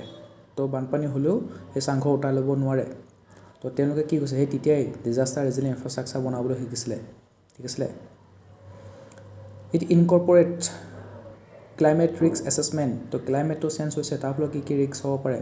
ডিজাষ্টাৰ আহিছে নেশ্যনেল ক্লেমিটি আহিছে নেশ্যনেল ডিজাষ্টাৰ আহিছে তাৰ ফলত কি ৰিস্ক হ'ব পাৰে সেইখিনি আগতীয়াকৈ আমি এছেছমেণ্ট কৰিব পাৰিব লাগিব আৰু তাৰ এগেইনষ্টত আমি প্লেনিং প্ৰচেছ কৰিব পাৰিব লাগিব Sustainable Development Goals SDG and India the Sustainable Development Goals outline an exceptionally ambitious and all encompassing agenda for worldwide development by 2030 তো 2030 ভিতৰত আমি কি কৰিব লাগিব SDG গোল কেইটা আমি সম্পূৰ্ণ কৰিব লাগিব India has implemented numerous proactive measures to integrate the SDGs into its policies, schemes and programs of the government. The government policy scheme আৰু প্ৰগ্ৰেমবিলাকত তোমালোকে SDG এফৰ্ট কমপ্লিট কৰিবৰ কাৰণে এফৰ্টবোৰ দেখিবলৈ পাবা এটা কি আছে তো ইণ্ডিয়াত টোটেল SDG কেইটা আছে ছাষ্টেইনেবল ডেভেলপমেণ্ট গ'ল 17টা আছে ৰাইট 17টা কি আছিলে এক নম্বৰটো কি আছিলে নো পভাৰ্টি ছেকেণ্ডটো কি আছিলে জিৰ' হাংগাৰ থাৰ্ডটো কি আছিলে হেল্থ এণ্ড ৱেলবিং ফ'ৰ্থটো কোৱালিটি এডুকেশ্যন 5টো জেণ্ডাৰ ইকুৱেলিটি 6 কি আছিলে 6 ক্লিন ৱাটাৰ এণ্ড চেনিটেশ্যন ঠিক আছে 7টো কি আছিলে এফৰ্ডেবল এণ্ড ক্লিন এনাৰ্জি 8টো কি আছিলে decent work and economic growth 9টো কি আছিলে ইনক্লুচিভিটি ইন'ভেশ্যন ইনফ্ৰাষ্ট্ৰাকচাৰ 10টো কি আছিলে ৰিডিউচ ইনইকুৱেলিটিজ 11টো কি আছিলে ছাষ্টেইনেবল চিটিজ ৰাইট 12টো কি আছিলে ৰেছপন্সিবল কনজাম্পশ্যন এণ্ড প্ৰডাকশ্যন 13টো কি আছিলে ক্লাইমেট একশ্যন 14টো কি আছিলে লাইফ বিল' ৱাটাৰ 15টো life on land 16 peace justice and strong institution আৰু 17টো পাৰ্টনাৰশ্বিপ ফৰ দ্য গ'লছ বুজি পালানে তো ছাষ্টেইনেবল ডেভেলপমেণ্ট এই 17টা আছিলে 2015 চনত এডপ্ট কৰিছিলে 2030 ভিতৰত কমপ্লিট কৰিবৰ কাৰণে তেওঁলোকে কি কৈছে টাৰ্গেট এটা বান্ধি লৈছে তো নো পভাৰ্টি কোনো চিনচাপ নোহোৱা হ'ব লাগিব জিৰ' হাংগাৰ কোনো খাবলৈ নাপায় মৰিব নোৱাৰিব ঠিক আছে সকলোকে নিউট্ৰিচনেল ছিকিউৰিটি দিব লাগিব গুড হেল্থ এণ্ড ৱেলবিং, সকলোৰে হেল্থটো আমি সকলোকে ইউনিভাৰ্চেল হেল্থ কেয়াৰ কভাৰেজ দিব লাগিব। কোৱালিটি এডুকেশ্যন, ঠিক আছে, কোৱালিটি এডুকেশ্যন দিব পাৰিব লাগিব। জেণ্ডাৰ ইকুৱেলিটি, কেৱল ল'ৰাটো পঢ়ালে নহ'ব, ছোৱালীজনীও পঢ়াব লাগিব, ঠিক আছে, কেৱল ল'ৰাটো কাম কৰিব দিলে নহ'ব, ছোৱালীটোও কাম কৰিব দিব লাগিব। ল'ৰা ছোৱালীক সমানে ইকুৱেল পে' কৰিব লাগিব for equal work. Clean water, Jal Jeevan mission আহিছে, ক্লিন ৱাটাৰ খাবলৈ পাবা। চেনিটেশ্যন, স্বচ্ছ Bharat Abhiyan. Affordable and clean energy, renewable এনাৰ্জিৰ ওপৰত বিভিন্ন প্ৰজেক্ট আনিছে। Decent work and economic growth, কাম কৰিব পাব, সকলোৰে ৰাইট টু ৱৰ্ক আছে আৰু তেতিয়া ইকনমিক গ্ৰ'থ হ'ব। ইনক্লুচিভিটি আহিব, ইন'ভেশ্যন, ৰিচাৰ্চ এণ্ড ডেভেলপমেণ্টটো আমি ভাল ভাল লেব বনাই দিব লাগিব, তেতিয়া ইন'ভেশ্যন হ'ব, নতুনকৈ এণ্টাৰপ্ৰেনাৰশ্বিপ আৰম্ভ হ'ব। ভাল ইনফ্ৰাষ্ট্ৰাকচাৰ বনাব লাগিব, ঠিক আছে। ৰিডিউচ ইনইকুৱেলিটিজ, ইনকাম ইনইকুৱেলিটি দেখিবলৈ পোৱা যায়, সেইবোৰ ছ'চিঅ' ইকনমিক ইনইকুৱেলিটি দেখিবলৈ পোৱা যায়, সেইবোৰ ৰিডিউচ কৰিব লাগিব, কমাব লাগিব। ছাষ্টেইনেবল চিটি, আমাৰ গুৱাহাটীখন বহুত আনপ্লেণ্ড হৈ আছে, তো এনেকুৱা ধৰণৰ আনপ্লেণ্ড চিটি বনালে সেইবোৰ চিটি কিন্তু ছাষ্টেইনেবল নহয়। আমাৰ ইয়াত কৃত্ৰিম বানপানীৰ পৰা আৰম্ভ কৰি নলা নৰ্দমাৰ গোন্ধ,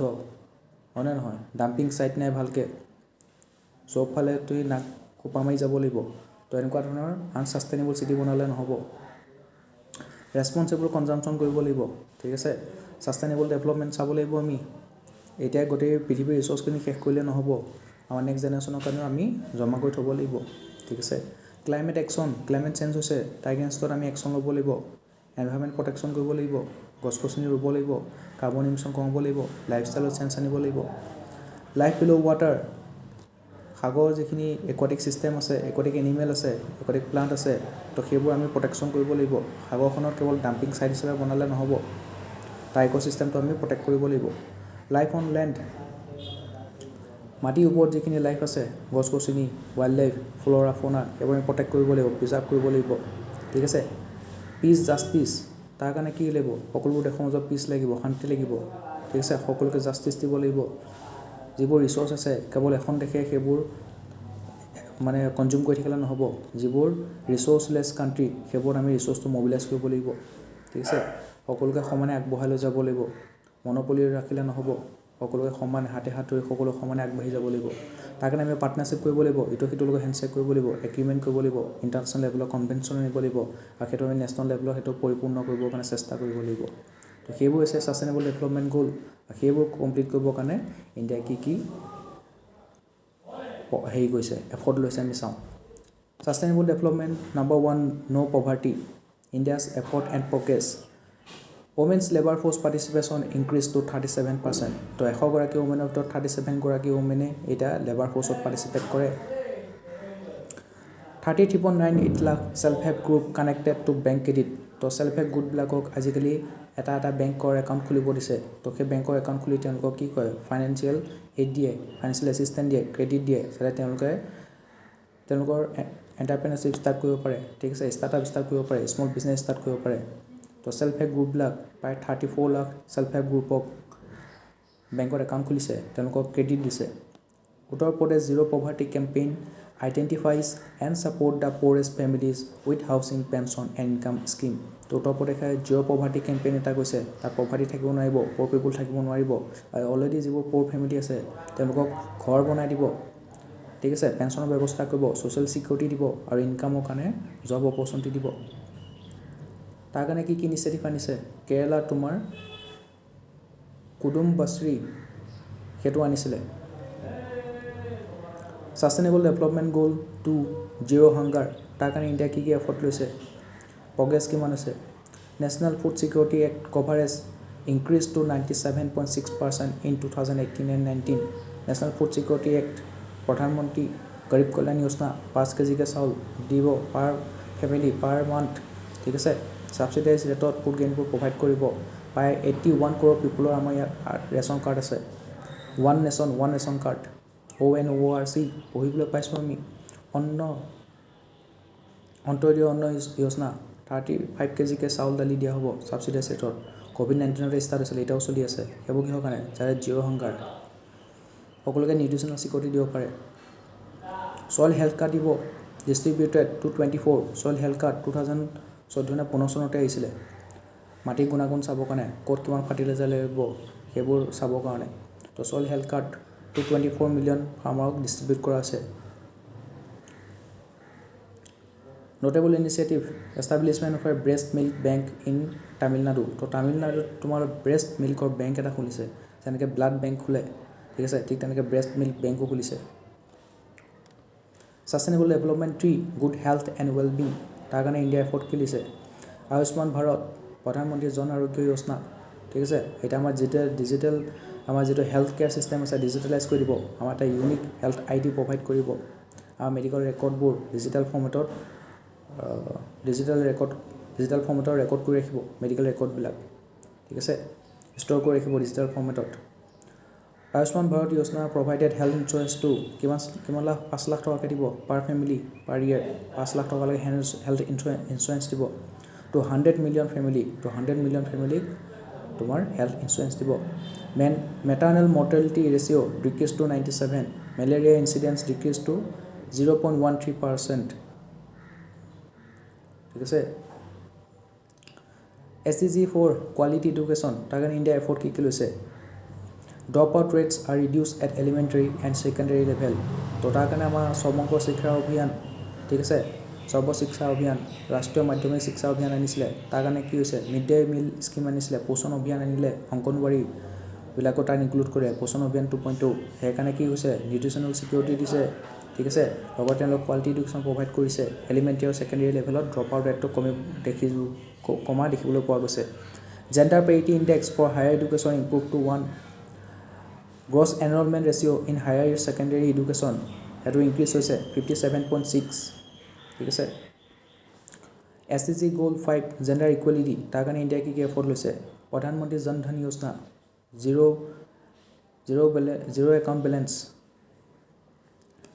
জিৰ' বেলেঞ্চ একাউণ্ট তেওঁলোকে অপেন কৰিব পাৰিছে প্ৰধানমন্ত্ৰী জন ধন যোজনা 2015ত আহিছিলে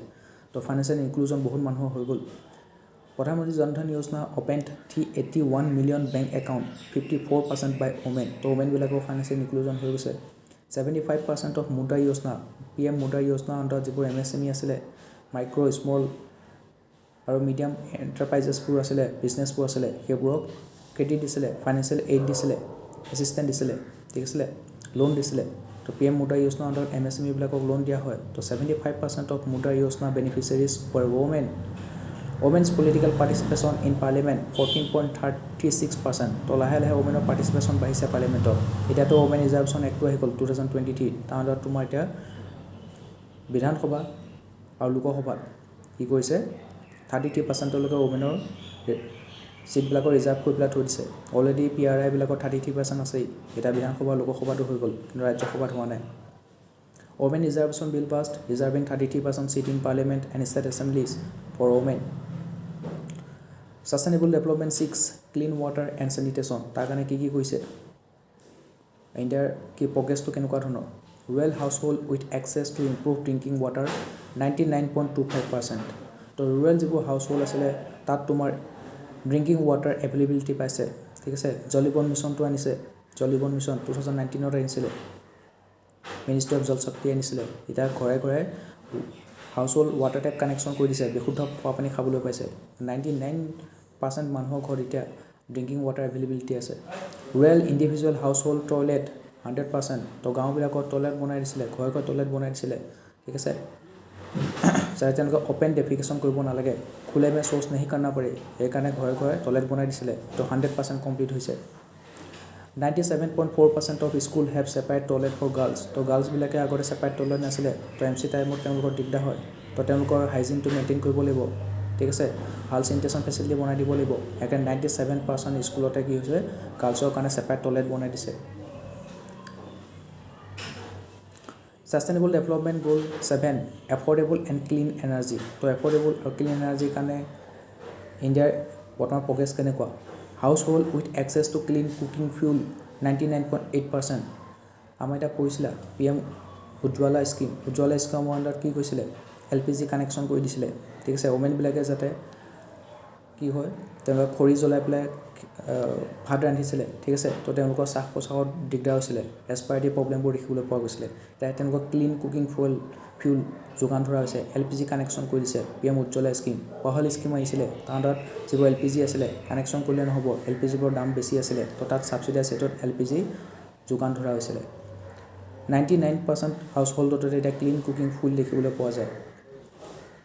ৰিনিউৱেবল এনাৰ্জি কেপাচিটি টাৰ্গেট বাই 2030 450 গিগাৱাট তো ৰিনিউৱেবল এনাৰ্জি কেপাচিটি 450 গিগাৱাটলৈ আমি ইনক্ৰিজ কৰিম বাই 2030 সেইকাৰণে ৰিনিউৱেবল এনাৰ্জিৰ ওপৰত বহুত প্ৰজেক্ট এনাউন্স কৰিছে আৰু ইমপ্লিমেণ্ট আৰু এক্সিকিউশ্যনৰ কাম আৰম্ভ হৈ গৈছে contribution of renewable to electricity generation 22.5% তো মই কৈছোঁৱে কলৰ পৰা আমাৰ ইলেক্ট্ৰিচিটি জেনেৰেশ্যন বেছিকৈ কৰা হয় বা নিউক্লিয়াৰ এনাৰ্জিৰ পৰা ইলেক্ট্ৰিচিটি জেনেৰেশ্যন কৰা হয় মুঠতে আমি কি কৰিব লাগে নন ৰিনিউৱেবল এনাৰ্জি ৰিচোৰ্চবোৰৰ তুলনাত ৰিনিউৱেবল এনাৰ্জি ৰিচোৰ্চবোৰ বেছি গুৰুত্ব দিব লাগে তো ৰিনিউৱেবল এনাৰ্জি ৰিচোৰ্চবোৰৰ পৰা ইলেক্ট্ৰিক জেনেৰেশ্যনটো আমি 22.5% হৈছে বৰ্তমান সময়ত India added nearly 28 gigawatt of renewable energy capacity in 2024 তো 2024 চনত ইণ্ডিয়াই বহুত ভাল খবৰ যে ৰিনিউৱেবল এনাৰ্জি প্ৰায় 28 গিগাৱাট মান আমি এড কৰিব সক্ষম হৈছোঁ with solar power constituting 70% of the increase তো সোলাৰ পাৱাৰ এতিয়া সূৰ্য ঘৰ মুক্ত বিজলী যোজনা আহিছে মানুহৰ ঘৰে ঘৰে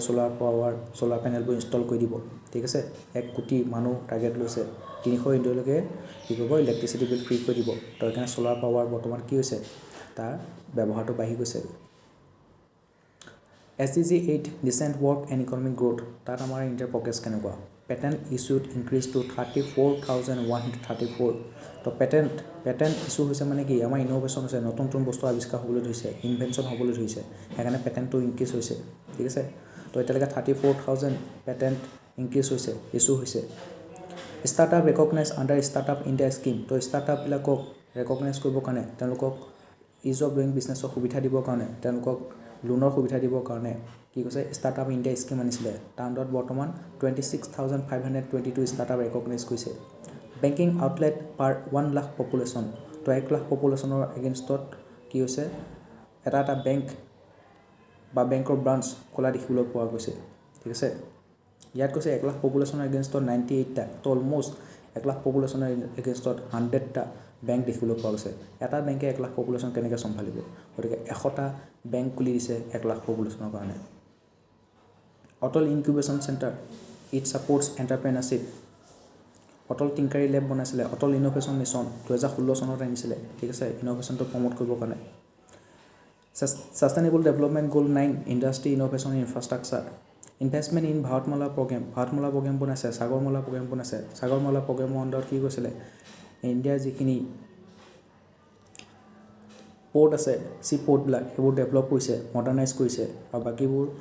দেশৰ লগত কি কৈছে ৰিভাৰ লিংক চি লিংকটো ট্ৰেন্সপৰ্টেশ্যন ছিষ্টেমটো মজবুত কৰিছে ঠিক আছে কানেক্টিভিটি এনহেন্স কৰিছে ভাৰতমালা প্ৰগ্ৰেমৰ আণ্ডাৰত ৰাস্তা বনাইছে ব্ৰিজ বনাইছে ঠিক আছে মেইন চিটিবোৰ কানেক্ট কৰিছে গল্ডেন কোৱাড্ৰিলেটাৰেল দিল্লী মুম্বাই চেন্নাই ঠিক আছে দিল্লী মুম্বাই চেন্নাই কলকাতা এই 4খন চিটি কানেক্ট কৰিছে কোৱাড্ৰিলেটাৰেল গল্ডেন কোৱাড্ৰিলেটাৰেল বুলি কোৱা হয় ভাৰতমালা প্ৰগ্ৰেম যিবোৰ মেইন চিটি আছে আৰু যিবোৰ ষ্টেটৰ কেপিটেল আছে সেইবোৰ কানেক্ট কৰিছে Sagarmala project increase for port cargo handling capacity তো সেই চি পৰ্টবিলাকৰ কাৰ্গো হেণ্ডলিং কেপাচিটি ইনক্ৰিজ কৰিছে India rank as the 3rd largest domestic market for civil aviation তো চিভিল এভিয়েশ্যন এয়াৰপৰ্টৰ বহুত নতুন এয়াৰপৰ্ট উড়ান স্কিম ৰয়ে দেশ কাম নাগৰিক 2016ত আহিছিলে তাৰ আণ্ডাৰত কি হৈছিলে যিবোৰ এয়াৰপৰ্ট আছিলে সেইবোৰ ৰিভাইভ কৰিছে নতুনকৈ ইনফ্ৰাষ্ট্ৰাকচাৰ বনাইছে তো ইণ্ডিয়াত চিভিল এভিয়েশ্যনৰ কাৰণে কৈছে 3rd লাৰ্জেষ্ট ডমেষ্টিক মাৰ্কেট ইণ্ডিয়াতে আছে চিভিল এভিয়েশ্যনৰ তাৰ কাৰণে PPP মডেলটো এডপ্ট কৰিছে আমাৰ এতিয়া গুৱাহাটী যিটো গোপীনাথ বৰদলৈ বিমানবন্দৰ আছিলে আদানী বনাই আছে এতিয়া বৰ্তমান তাৰ ইনফ্ৰাষ্ট্ৰাকচাৰ ডেভেলপমেণ্ট কৰি আছে ৰূপসী এয়াৰপৰ্ট কালিচৰণ ব্ৰহ্ম এয়াৰপৰ্ট নাম দিয়া হৈছে ধুবুৰীত আছে ৰূপসী এয়াৰপৰ্ট ৱৰ্ল্ড ৱাৰ টাইমতে ইউজ কৰিছিলে সেইটো ৰিভাইভ কৰা দেখিবলৈ পোৱা গৈছে উড়ান স্কিমৰ আণ্ডাৰত SDG 10 ৰিডিউচ ইনইকুৱেলিটি মুদ্ৰা স্কিম বাৰে কৈছোঁ PM মুদ্ৰা স্কিম ইম্পৰ্টেণ্ট MSME কি কয় লোন দিয়ে 48% of loan account held by SC ST and OBC entrepreneurs তো যিবোৰ মাৰ্জিনেলাইজ কমিউনিটি আছিলে ঠিক আছিলে মাইনৰিটি কমিউনিটি আছিলে SC ST OBC তো তাত তেওঁলোকৰ কি হৈছে এইবোৰ SC BC social education backward কমিটিবিলাকত এণ্টাৰপ্ৰেনাৰশ্বিপটো কি কৈছে PM মুদ্ৰা স্কিমৰ সহায়ত MSME খুলিবৰ কাৰণে তেওঁলোকক এনকাৰেজ কৰিছে এণ্টাৰপ্ৰেনাৰশ্বিপটো বাঢ়িছে 44.4% seat in Panchayat institution are held by women তো womenবিলাকৰ তেওঁ PRIত কি হয় 44% seat womenবিলাকে হেল্ড কৰে SDG 11 responsible consumption and production তাত ইণ্ডিয়াৰ প্ৰগ্ৰেছ কেনেকুৱা India ranks 9th globally in organic agriculture land তো ইণ্ডিয়াত ছিকিম জানা প্ৰথমখন অৰ্গেনিক ফাৰ্মিং কৰা ষ্টেট ঠিক আছে তাত অনলি অৰ্গেনিক ফাৰ্টিলাইজাৰ ইউজ কৰিব অৰ্গেনিক ফাৰ্মিং কৰে তো কোন হয় ছিকিম হয় তো ইণ্ডিয়াখন বৰ্তমান অৰ্গেনিক এগ্ৰিকালচাৰ লেণ্ডৰ ক্ষেত্ৰত 9 নম্বৰত আছে গ্ল'বেলি ঠিক আছে was segregation at source in 75% of municipal wards আমাৰ এটা গুৱাহাটীত কি হৈছে ডাই ৱেষ্ট ৱেট ৱেষ্ট দুটা এক্সট্ৰাকৈ গাড়ীবিলাকত দেখিবা এপাই লিখা থাকে ডাই ৱেষ্ট মানে ৱেট ৱেষ্ট তো ৱেষ্টৰ ছেগ্ৰিগেশ্যন এট চ'ৰ্চ য'ৰ পৰা কালেক্ট কৰিব ৱেষ্টটো তাতে ৱেষ্টটো ছেগ্ৰিগেট কৰি লৈ আনিব ঠিক আছে তেতিয়া সেইবোৰ ৰিচাইকেল কৰিবৰ কাৰণে ইজি ইউজ কৰিবৰ কাৰণে ইজি চাৰ্কুলাৰ ইকনমি সেইবোৰ ইণ্ডিকেট কৰিবৰ কাৰণে ইজি হয় তো waste segregation at source in 75% of municipal wards গোটেই ইণ্ডিয়াৰ 75% মিউনিচিপেল ৱাৰ্ডতে ৱেষ্ট ছেগ্ৰিগেশ্যন এট চ'ৰ্চ দেখিবলৈ পোৱা গৈছে implementation of waste management rule plastic waste management rule কিমান চনত আহিছিলে 2016 চনত এতিয়া ৱাষ্ট মেনেজমেণ্ট ৰুলো আনিছে আই থিংক 2020 চনত আহিছিলে ৱাষ্ট মেনেজমেণ্ট ৰুল ইলেক্ট্ৰনিক যিবোৰ ৱাষ্ট আছে তো সেইবোৰ এতিয়া ভালকৈ কি কৰিব ৰিইউজ কৰিব ৰিচাইকেল কৰিব চাৰ্কুলাৰ ইকনমিক ইণ্ডিকেট কৰিব ছাষ্টেইনেবল ডেভেলপমেণ্ট গ'ল 13 ক্লাইমেট একশ্যন তাৰ কাৰণে এতিয়া ইণ্ডিয়াৰ প্ৰগ্ৰেছ কেনেকুৱা solar installed capacity surged 13 times to 34.62 gigawatt emission intensity of GDP reduced by 21% India cooling action plan to ensure sustainable cooling তো এটা AC বিলাকতো তেওঁলোকে কি কৈছে তাৰ লিমিট বান্ধি দিছে যে AC বিলাকত 20 ডিগ্ৰী তলত আনিব নোৱাৰিব কাৰণ তাতকৈ বেছি তলত আনিলে কি হয় বেছি কুল ঠাণ্ডা পেলাব গৈ পেলাই সিহঁতে বেছিকৈ কি কয় গ্ৰীণ হাউচ গেছেছবোৰ বেছিকৈ ইমিশ্যন কৰে গতিকে কুলিং একশ্যন প্লেনো আনিছে ইণ্ডিয়াই যাতে ছাষ্টেইনেবল কুলিংটো এনশ্যোৰ কৰিব পাৰে life below' water sustainable development goal 14 life below' ৱাটাৰত কি কৈছে India ranks 16th in maritime nations second in fish production গোটেই ৱৰ্ল্ডৰ ভিতৰত ইণ্ডিয়া ফিছ প্ৰডাকশ্যনত 2 নম্বৰত আছে আৰু মেৰিটাইম নেশ্যনৰ ভিতৰত ইণ্ডিয়া 16 নম্বৰ তো ফিছ প্ৰডাকশ্যনত ইণ্ডিয়া বহুত ভাল কিমান নম্বৰত আছে ছেকেণ্ড নম্বৰত আছে Maximum sustainable yield in fishing increased by 43%. Sustainable development goal 15 life on land that India progress কেনেকুৱা 1.69 million hectares of land under afforestation initiative afforestation কৈছে মানে কি তাত নতুনকৈ গছ-গছনি লগাইছে ফৰেষ্ট afforestation কৈছে ঠিক আছে তো বৰ্তমান ইণ্ডিয়াত 1.69 million hectares of land under afforestation 26 million hectares targeted for restoration by 2030 ইমানখিনি হেক্টৰ মাটি 26 মিলিয়ন হেক্টৰ মাটি বেৰেন লেণ্ড হৈ গৈছে গৈ ঠিক আছে যেনেকৈ সাহাৰা মৰুভূমিখনৰ চাৰিওপিনে গ্ৰীণ ৱাল এটা বনাইছে কাৰণ সাহাৰা মৰুভূমিখন কি আছে দিনক দিনে ইনক্ৰিজ হৈ গৈ আছে এক্সটেণ্ড হৈ গৈ আছে ঠিক আছে তো তাৰ চাৰিওপিনে এটা গ্ৰীণ ৱাল বনাইছে গ্ৰীণ ৱাল মানে কি আৰু গছ-গছনি ৰুই দিছে যাতে সাহাৰা মৰুভূমিখনৰ এক্সটেণ্ড নহয় কাৰণ মৰুভূমিনো কোনে খেতি কৰি খাব ৰাইট তো 26 মিলিয়ন হেক্টৰ ইণ্ডিয়াৰ বেৰেন লেণ্ডটো তোমাৰ ৰিষ্ট'ৰ কৰিছে ৰিভাইভ কৰিছে afforestation effort increase green cover to 25% of land area তো লেণ্ড এৰিয়া ইণ্ডিয়াত যিমান আছে তাৰ 25% বৰ্তমান কি হৈছে গ্ৰীণ কভাৰ মানে ফৰেষ্ট দেখিবলৈ পোৱা গৈছে তো এফৰেষ্টেশ্যন গছ-গছনি লগোৱাৰ ফলত ইণ্ডিয়াৰ গ্ৰীণ কভাৰটো 25% অফ লেণ্ড এৰিয়ালৈ ইনক্ৰিজ হৈছে utilization of CAMPA funds compensatory afforestation monetary for forest conservation তো ইকনমিক ডেভেলপমেণ্টৰ কাৰণে তুমি যদি ক'ৰবাত ফৰেষ্ট কাটিবলগীয়া আছে গছ-গছনি কাটিবলগীয়া আছে তো সেই সিমানখিনি পৰিমাণৰ গছ-গছনি তুমি বেলেগ এটা জেগাত ৰুই দিব লাগিব ঠিক আছে বা ৰুই যদি দিব পাৰে তেনেহ'লে তুমি তাৰ কাৰণে কি কৰিব কম্পেনচেশ্যন দিব লাগিব সেইটো আছে কেম্পা ফাণ্ড সেইটো তোমাৰ ইউটিলাইজ কৰা হৈছে ফৰেষ্ট কনজাৰ্ভেশ্যনৰ ক্ষেত্ৰত green highways policy for sustainable highway তো হাইৱেবিলাকৰ গ্ৰীণ হাইৱে তো চাবা গ্ৰীণ হাইৱেবিলাকৰ তোমাৰ ৰাইট চাইডে লেফ্ট চাইডে আৰু মাজত ডিভাইডাৰত তোমাৰ কি কৰা হৈছে গছ-গছনি ৰোৱা হৈছে সেইটো হৈছে green highway policy for sustainable highways ঠিক আছে হাইৱেটো যদি ৰখি পেলাই কোনোবাই অকণমান ৰোওঁ বুলি কয় এই গৰম ৰ'দত এই তাপত ৰখিব নোৱাৰিব সেইকাৰণে গছ-গছনি লগাই দিছে ৰাস্তাৰ চাৰিওফালে Sustainable Development Goal 16 Peace, Justice and Strong Institution তাত ইণ্ডিয়াৰ হেৰি কেনেকুৱা প্ৰগ্ৰেছ কেনেকুৱা more than 90% enroll in আধাৰ তো আধাৰ কাৰ্ডত আমি সকলোৱে আধাৰ কাৰ্ড বনাইছোঁ তো 90%তকৈ বেছি পপুলেশ্যন কি হৈছে আধাৰ কাৰ্ড বনাইছে ডিক্ৰিজ ইন অভাৰঅল ক্ৰাইম ৰেটটো লাহে লাহে কমিছে নেশ্যনেল ক্ৰাইম ৰেকৰ্ড ব্যুৰ ডাটাখিনি চালে হ'ল expansion of e court and digitalization of judicial processes তো এতিয়া ই কোৰ্টৰ ব্যৱস্থা কৰিছে ভাৰ্চুৱেল কনফাৰেন্স ভিডিঅ' কনফাৰেন্সৰ ব্যৱস্থা কৰিছে ঠিক আছে এটা তুমি কোৰ্ট নগ'লে হ'ব ভিডিঅ' কনফাৰেন্সৰ জৰিয়তে তুমি কি কৰিব পাৰা ট্ৰায়েলত বহিব পাৰা ই কোৰ্টৰ ব্যৱস্থা কৰিছে জুডিচিয়েল প্ৰচেছবোৰ নেশ্যনেল ডিজিটেল ডাটা গ্ৰিড বনাইছে নেশ্যনেল জুডিচিয়েল ডাটা গ্ৰিড বনাইছে তো জুডিচিয়েৰী কিমান কেছেছ চলি আছে কিমানখিনি কেছ পেণ্ডিং হৈ আছে ঠিক আছে তোমাৰ কেছটো ট্ৰেকিং তুমি তাতে চাব পাৰা নেশ্যনেল জুডিচিয়েল ডাটা গ্ৰিডত তো জুডিচিয়েল প্ৰচেছবোৰ ডিজিটেলাইজেশ্যন কৰিছে SDG 17 Partnership for the Goals তাত ইণ্ডিয়াৰ প্ৰগ্ৰেছ কেনেকুৱা India enhance tax to GDP ratio' for resource mobilization তো ইণ্ডিয়াত টেক্সৰ আৰু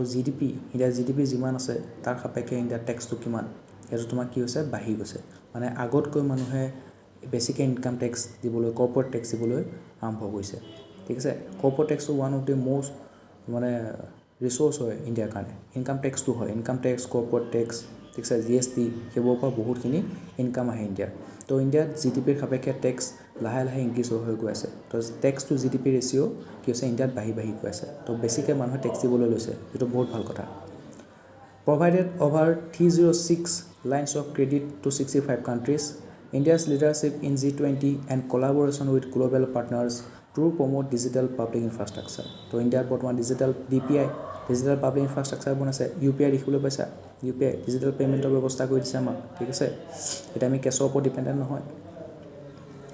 তো ইণ্ডিয়াৰ G20 লিডাৰশ্বিপ লৈছিলে G20 যে সকলোবোৰ মিটিং ইণ্ডিয়াত হৈছিলে ঠিক আছিলে one world one family one future right international solar alliance দেখিবলৈ পাইছোঁ to promote solar energy development solar এলায়েন্সটো কাৰ লগত হৈছিলে ইণ্ডিয়া আৰু ফ্ৰান্সৰ মাজত হৈছিলে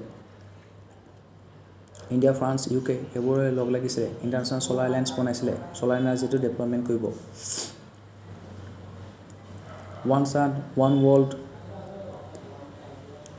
one grid OS OW OG one sun one world one grid বনাব তাৰপৰ গ্লোবেল বায়'ফুৱেল এলায়েন্স হৈছিলে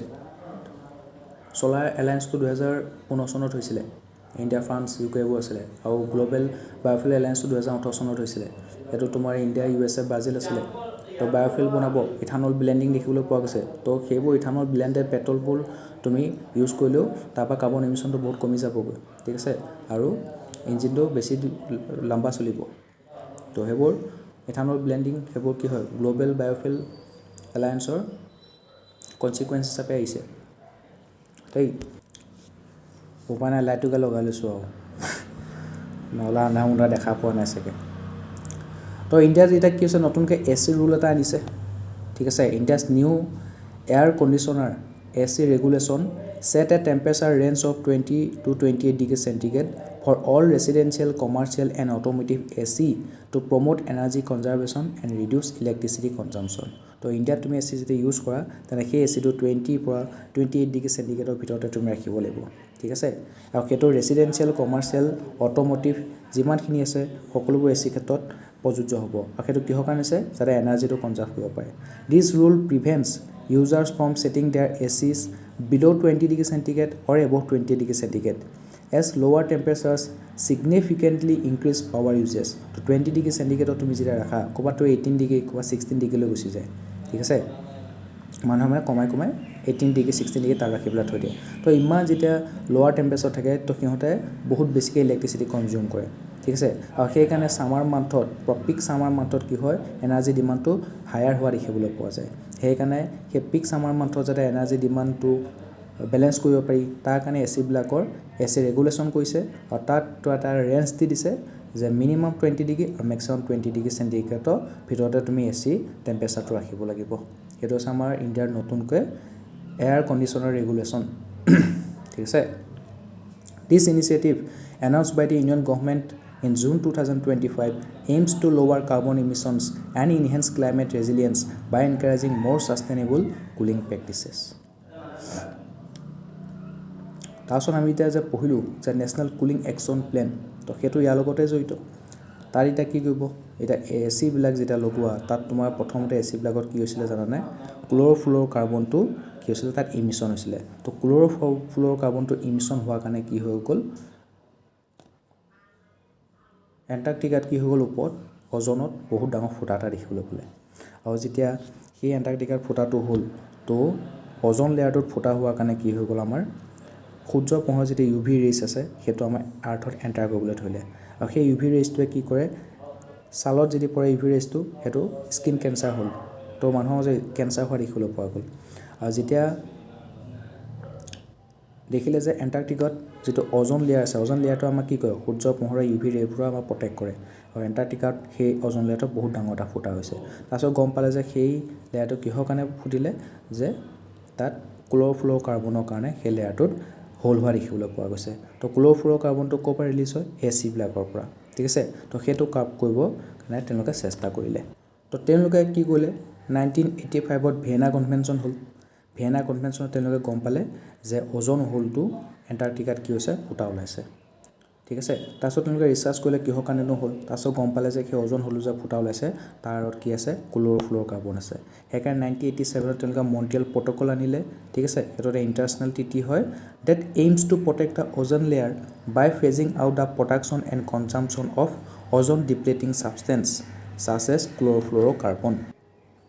তো সেইকাৰণে কি কৰিলে, মন্ট্ৰিয়েল প্ৰট'কল আনিলে 1987ত। আৰু তেওঁলোকে যিখিনি অজন ডিপ্লেটিং ছাবষ্টেন্স আছে যেনে ক্ল'ৰ'ফ্ল'ৰ কাৰ্বন, সেইটো তোমাৰ কি কৰিলে, প্ৰডাকশ্যন আৰু কনজাম্পশ্যন লাহে লাহে কমাবলৈ ষ্টাৰ্ট কৰিলে, ঠিক আছে। তাৰপিছত তেনেকৈ গুচি গ'ল। মন্ট্ৰিয়েল প্ৰট'কল 1987ত চাইন হৈছিলে। ই regulate chemicals use in the product like air conditioners, refrigerators and aerosol can that were found to be damaging the Earth's protective ozone layer. It is considered one of the most successful environmental treaties as it led to the universal ratification by nearly 200 countries and has also provided significant climate benefit by reducing greenhouse gas emission. ঠিক আছে। তো মন্ট্ৰিয়েল প্ৰট'কলটো প্ৰায় 200খন country সেইটো ratify কৰিছিলে, sign কৰিছিলে। তাৰ ফলত কি হৈ গ'ল, CFC ক্ল'ৰ'ফ্ল'ৰ কাৰ্বন যিটো আমাৰ অজনটো ডিপ্লিট কৰিছিলে, সেইটো প্ৰডাকশ্যন আৰু কনজাম্পশ্যন লাহে লাহে লাহে কমাবলৈ ষ্টাৰ্ট কৰিলে। আৰু সেইবিলাক হৈছিলে কাৰণ মন্ট্ৰিয়েল প্ৰট'কল চাইন হৈছিলে 1987ত, ঠিক আছে।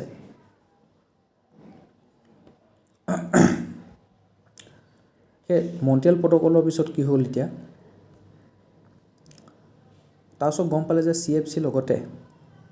আৰু এটা বস্তু আছে, সেইটো হ'ল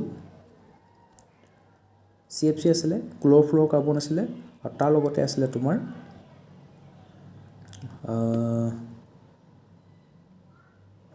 হাইড্ৰ'ফ্ল'ৰ কাৰ্বন HFC।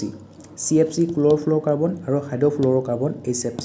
তো HFCও তোমাৰ কি কৰিছে, এতিয়া CFCৰ দৰে অজন হোলটো কৰিবলৈ আৰম্ভ কৰিছে। তো অজন ডিপ্লেটিং ছাবষ্টেন্স দুটা পালোঁ CFC, সেইটো তোমাৰ টেকেল কৰিলে 1987 মন্ট্ৰিয়েল প্ৰট'কলত। লাহে লাহে কাণ্ট্ৰিবিলাকে সেইটো প্ৰডাকশ্যন কনজাম্পশ্যন কমাই দিলে। তাৰপিছত গম পালে যে হাইড্ৰ'ফ্ল'ৰ কাৰ্বনেও কিন্তু অজন ডিপ্লেটিং ছাবষ্টেন্স হয়। আৰু সেইকাৰণে 2016 চনত আনিছিলে কিগালি এগ্ৰিমেণ্ট। আৰু তাত ক'লে যে আমি হাইড্ৰ'ফ্ল'ৰ কাৰ্বনটো আমি কি কৰিম, এতিয়া লাহে লাহে ইউজ কৰাটো বাদ দিম, প্ৰডাকশ্যন আৰু কনজাম্পশ্যনটো বাদ দিম। তো হাইড্ৰ'ফ্ল'ৰ কাৰ্বনটো কাৰ্ভ কৰিলে 2016 চনত কিগালি এগ্ৰিমেণ্টত, ঠিক আছে।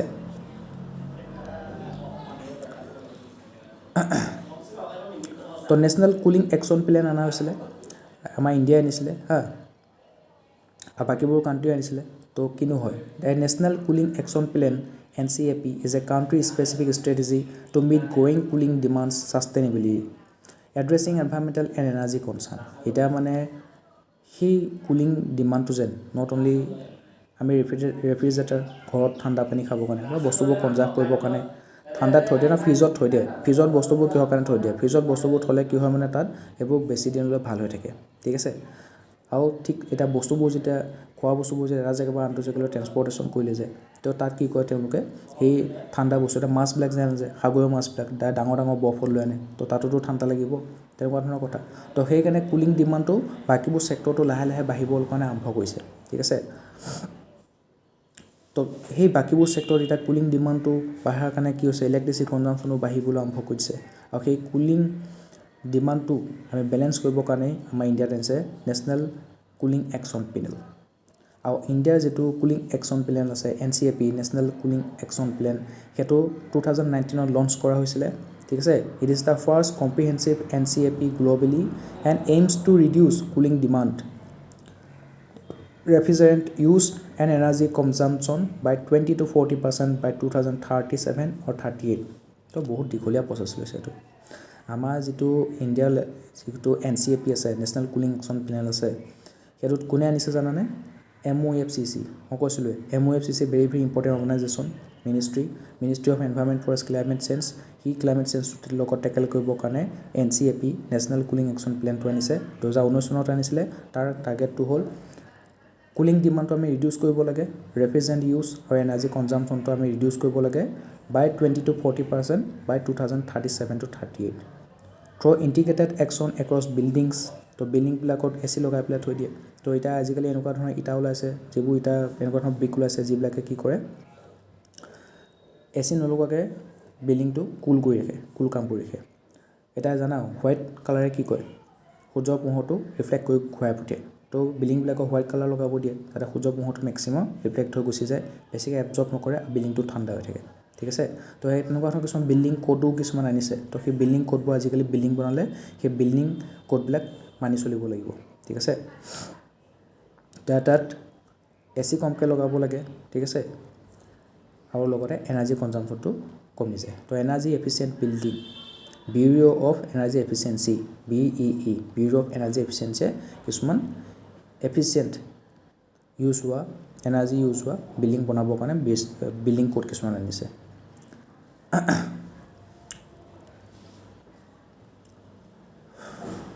তো ইণ্ডিয়াৰ যিটো NSAP আছে সেইটো MOFCC আনিছে আৰু তাত কৈছে reduce cooling demand across sectors by 20 to 25% reduce refrigerant demand by 25 to 30% reduce cooling energy requirement by 25 to 40% recognize cooling as a national research and development priority train and certify 1 lakh servicing sector technician by 2022-23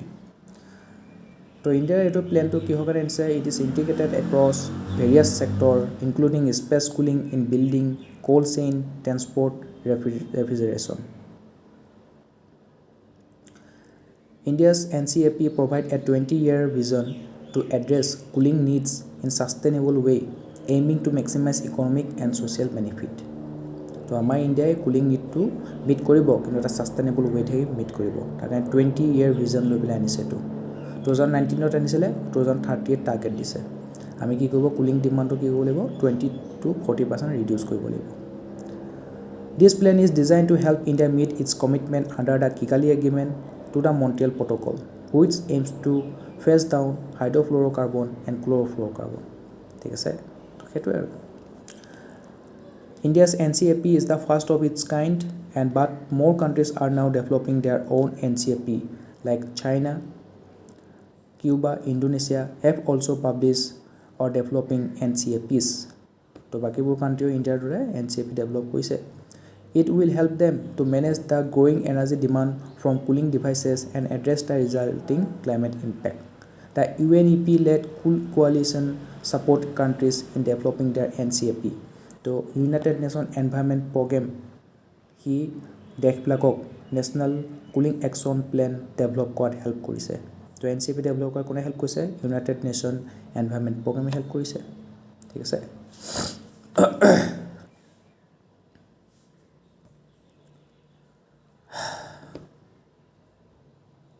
তো বাইকিনলৈ আগবাঢ়ি যাওঁ এতিয়া আমি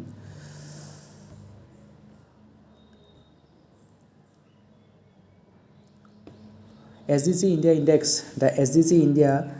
Index তো নীতি আয়োগে তোমাৰ উলিয়াই SDG প্ৰত্যেকখন এইটো এটা কম্পিটিটিভ ফেডাৰেলিজমৰ এটা উদাহৰণ হয় প্ৰত্যেকখন ষ্টেটে SDG যিকেইটা আমাৰ হেৰি আছিলে 17টা গোল আছিলে সেই 17টা গোল এচিভ কৰিবৰ কাৰণে প্ৰত্যেকখন ষ্টেটে কি এফৰ্ট লৈছে কি ইনিচিয়েটিভ আনিছে তাৰ ওপৰত তেওঁলোকে কিমানটোলৈকে সেই প্ৰজেক্টখিনি বা স্কিমখিনি ইমপ্লিমেণ্ট কৰিব পাৰিছে এক্সিকিউট কৰিব পাৰিছে তাৰ ফলাফল কি ওলাইছে ঠিক আছে প্ৰগ্ৰেছ কিমান হৈছে SDGবোৰ ইমপ্লিমেণ্ট কৰাৰ ফলত সেইবোৰৰ ওপৰত ডিপেণ্ড কৰি পেলাই ষ্টেটবিলাকক ৰেংকিং দিয়া হয় ঠিক আছে তো সেইটো আছে SDG ইণ্ডিয়া ইণ্ডেক্স তো ইণ্ডিয়াত ছাষ্টেইনেবল ডেভেলপমেণ্ট গ'লবোৰত ক্ষেত্ৰত ইমপ্লিমেণ্টৰ ক্ষেত্ৰত ঠিক আছে আৰু প্ৰগ্ৰেছৰ ক্ষেত্ৰত কোনখন ষ্টেটে কিমান কাম কৰিছে কিমান আগবাঢ়িছে তাৰ ওপৰত ৰেংকিং দিয়া হয় সেইটো হৈছে SDG ইণ্ডেক্স আৰু সেইটো তোমাৰ ৰিলিজ কৰে নীতি আয়োগে ৰিলিজ কৰে ঠিক আছে It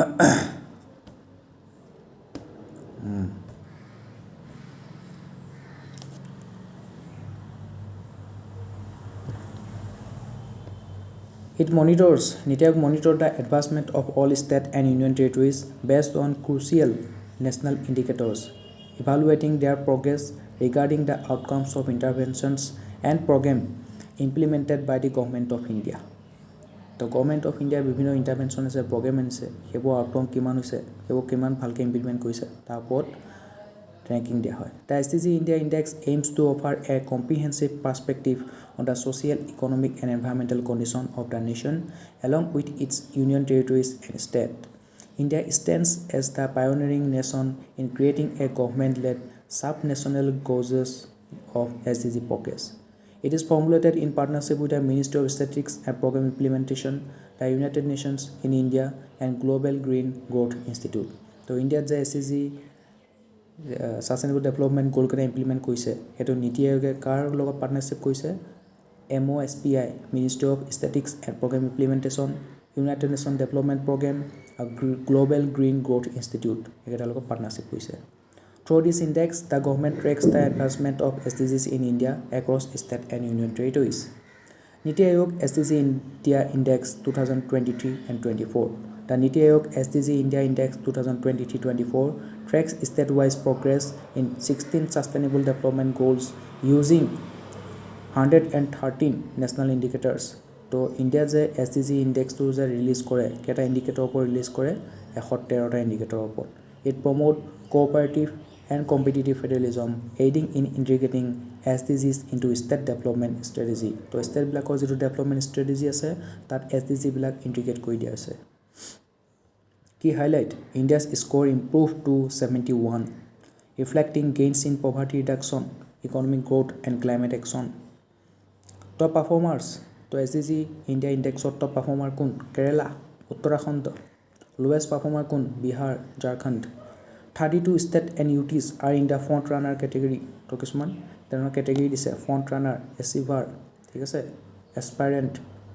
তেনেকুৱা ধৰণৰ কিছুমান কেটেগৰীত ভগাই পেলাই থৈ দিছে তো 32খন ষ্টেট front runner কেটেগৰীত আছে including new entrants like Assam UP and Chhattisgarh আৰু অসমখন কিহত আছে front runner কেটেগৰী আছে SDG ইণ্ডেক্সত very important SDG index তাৰ অসমখন front runner কেটেগৰীত আছে তাৰপিছত achiever হৈ যাব The index exclude SDG 14 life below water from composite score. তো coastal state বিলাকত হে life below water কথা ভাবিব ঠিক আছে তো সেইবোৰ state wise চাই পেলাই কিছুমান SDG কমা বহা কৰি থাকে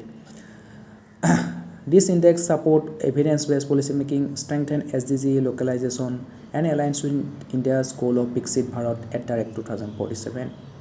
তো 2030 চনৰ ভিতৰত যদি SDG গোটেইখন ষ্টেটে ভালকৈ ইমপ্লিমেণ্ট কৰে তো ইণ্ডিয়াখন 2047 চনত বিকশিত ভাৰত ডেভেলপ ইকনমি হিচাপে আগবাঢ়ি আহিব United Nation sustainable development report 2024 the United Nation sustainable development report 2024 release by the United Nation sustainable development solution network highlight that the world is significantly behind in achieving the SDGs by 2030 2030 চনৰ ভিতৰত যে আমি SDG কেইটা achieve কৰিম বুলি কৈছোঁ কিন্তু গোটেই পৃথিৱীখনে কিন্তু এটা কি হৈছে ভালকৈ এটো ইমপ্লিমেণ্ট কৰিব পৰা নাই only 16% of target are on track বহুত কম while the rest show limited or reserve progress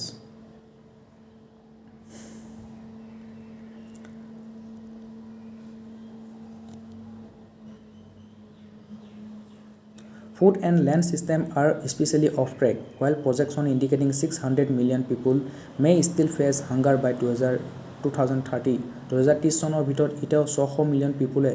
hunger face কৰিব পাৰে বুলি কৈছে Emission from agriculture and land use contribute to nearly a quarter of global greenhouse gas emission. তো global greenhouse gas emission agriculture পৰা খুব হোৱা দেখিবলৈ পোৱা গৈছে মিথেন গেছ emission হয় agriculture পৰা ঠিক আছে গৰু প্লে যে উগা মাৰে যেন বাৰ্পিং যে কয় তাৰ পৰা কিন্তু মিথেন গেছ emission হয় India ranked 109th with a score of 64.0 তো ইউনাইটেড নেশ্যন সাষ্টেইনেবল ডেভেলপমেণ্ট ৰিপৰ্টত ইণ্ডিয়া ৰেংক কিমান 109th Around 30% of its SDG target are on track. Another 30% have been a worsening trend. India shows relatively strong performance in SDG 1, no poverty, SDG 4, quality education, SDG 12, responsible consumption, and SDG 13, climate action. SDG 1, 4, 12, 13 ক্ষেত্ৰত India বহুত strong performance দিবলৈ সক্ষম হৈছে তো ইণ্ডিয়াৰ poverty কমিছে quality education দিছে responsible consumption কৰিছে ক্লাইমেট একশ্যনৰ এগেইনষ্টত ক্লাইমেট একশ্যন লৈছে India also' scored strong performance in other category too তাৰপিছত এতিয়া কৈছে environmental governance and sustainable development linkage তো এনভাইৰমেণ্টেল গভাৰ্নেন্স আৰু ছাষ্টেইনেবল ডেভেলপমেণ্টৰ মাজৰ লিংকেজ কি integration of economic environmental and social objective environmental governance balances development with ecological preservation for present and future generation তো আমি ডেভেলপমেণ্টো কৰিব লাগিব এনভাইৰমেণ্টটো প্ৰটেক্ট কৰিব লাগিব ঠিক আছে নিজৰ বৰ্তমান ফিউচাৰ প্ৰেজেণ্ট জেনেৰেশ্যন আৰু ফিউচাৰ জেনেৰেশ্যন দুয়োটাৰ কাৰণে আমি ইক'লজি প্ৰিজাৰ্ভেশ্যন কৰিব লাগিব লগতে ডেভেলপমেণ্টো কৰিব লাগিব example national action plan on climate change NAPCC national লেভেলত একশ্যন প্লেন আনিছে কিহৰ ওপৰত ক্লাইমেট চেঞ্জৰ ওপৰত national action plan on climate change integrates environmental concerns across sectors like agriculture water and energy ঠিক আছে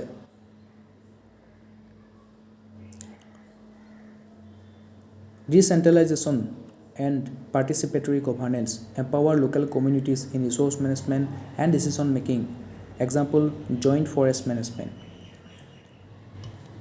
তো যিবোৰ লোকেল কমিউনিটি আছে তেওঁলোককো ৰিসোৰ্স মেনেজমেণ্ট আৰু ডিসিশন মেকিঙত এম্পাৱাৰ কৰিছে ডিচেন্ট্ৰেলাইজেশ্যন কৰিছে পাৰ্টিচিপেটৰী গভাৰ্নেন্স আনিছে equity and intergenerational justice consider both intergenerational tribal rights forest right এক্টখন আহিছিলে 2006 চনত it acknowledges traditional forest dwellers right যিবোৰ শ বছৰ ধৰি ফৰেষ্টত বাস কৰি আছে সেই ট্ৰাইবেল কমিউনিটিবিলাকৰ ৰাইটটো সেই ফৰেষ্টৰ ওপৰত তেওঁলোকৰ ৰাইট আছে সেই মাটিখিনিৰ ওপৰত তেওঁলোকৰ ৰাইট আছে তেওঁলোকক মাটি পট্টা দিয়া হৈছিলে right minor forest minor produce তেওঁলোকক ইউজ কৰিবৰ কাৰণে দিছিলে তো এইবোৰ হৈছে ইণ্টাৰজেনেৰেশ্যনেল জাষ্টিছ যিবোৰ তেওঁলোকে লাভ কৰিছে combining environmental protection with social justice polluter pays and precautionary principle promotes accountability and preventive action for green practices example national green tribunal enforces environmental accountability infrastructure industrial project তো নেশ্যনেল গ্ৰীণ ট্ৰিবিউনেলৰ কথা কৈছে সি কি কৈছে environmental accountability আনিছে infrastructure বনোৱাৰ ক্ষেত্ৰত আৰু ইণ্ডাষ্ট্ৰিয়েল প্ৰজেক্টবোৰৰ ক্ষেত্ৰত থেংক গড কাৰেণ্টটো আহিলে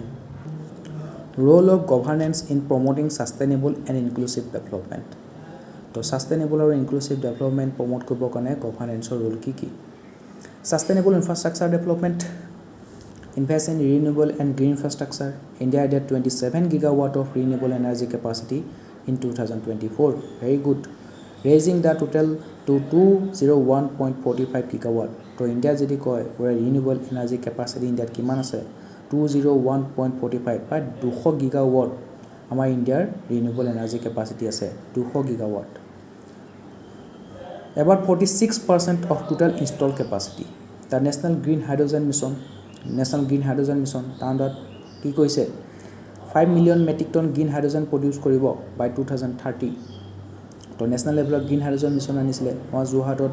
কি কৰিছে অসমৰ যোৰহাটত গ্ৰীণ হাইড্ৰজেনৰ ওপৰত প্লান্ট এটা বনাইছে ৰাইট তো নেশ্যনেল গ্ৰীণ হাইড্ৰজেন মিছনৰ আণ্ডাৰত 5 million metric ton green hydrogen produce কৰিব বাই 2030 কি আমাৰ কি কৰিব কাৰ্বন ইমিশ্যন বহুত কমাই দিব এবাৰ এনভাইৰনমেণ্ট ফ্ৰেণ্ডলি হয় গ্ৰীণ হাইড্ৰজেনটো তো হাইড্ৰজেন ফিউলটো আমি ইউজ কৰিলে কি হ'ব কি কাৰ্বন ইমিশ্যন নকৰে enhance environment impact assessment and community engagement conduct comprehensive environmental impact assessments and involve local communities in decision making.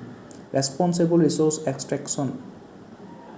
promote efficiency and enforce regulation. The government is re-evaluating a 30 billion sulfur cutting program for coal plants due to minimal impact on pollution level. তো গভৰ্ণমেণ্টে কি কৰিছে 30 billion sulphur cutting programme এটা আনিছে কোল প্লান্টবোৰৰ ক্ষেত্ৰত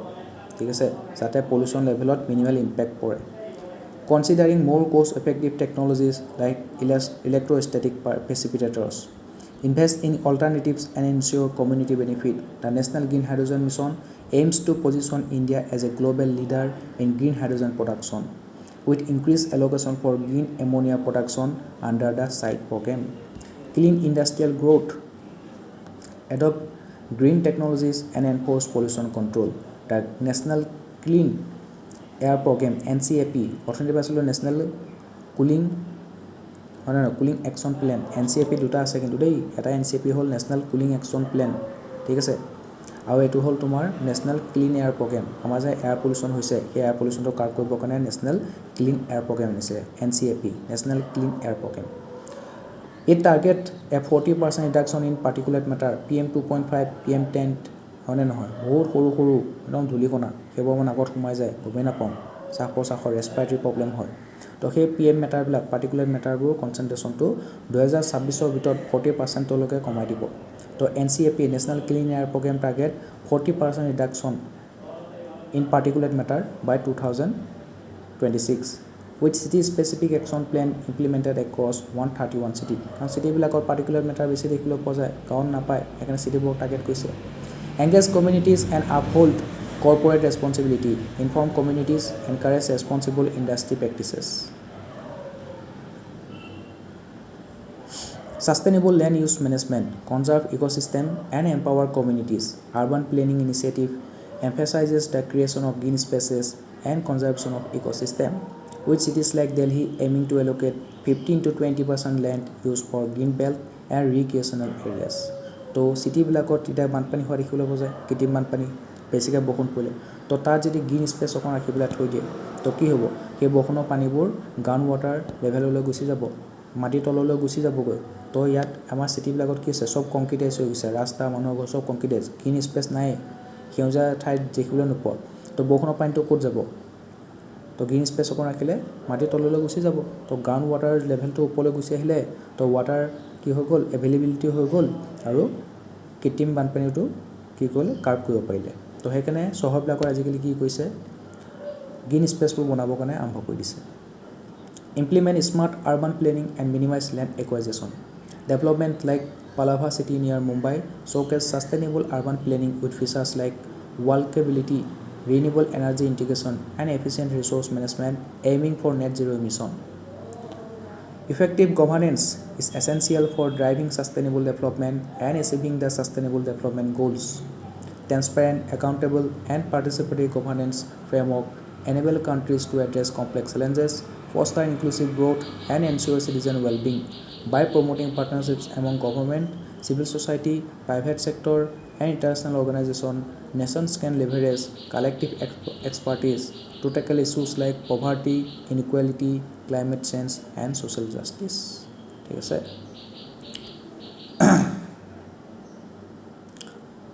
last টপিকটো হৈছে ethical governance in India very very important topic ঠিক আছে তো কিনো আছে ইথিকেল গভাৰ্নেন্স অকণমান চাওঁ Ethical governance refers to the practice of conducting public affairs with fairness, transparency, integrity, and accountability. So, public affairs we conduct with fairness, transparency, accountability. It was ethical governance.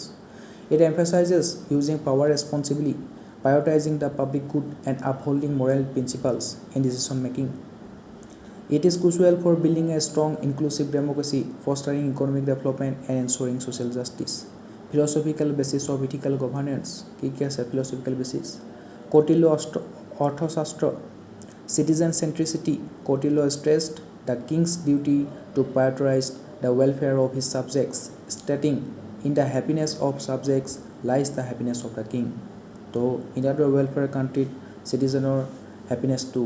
আমি কি কৰিব লাগিব prioritize কৰিব লাগিব তেওঁলোকৰ welfareটো prioritize কৰিব লাগিব citizen centric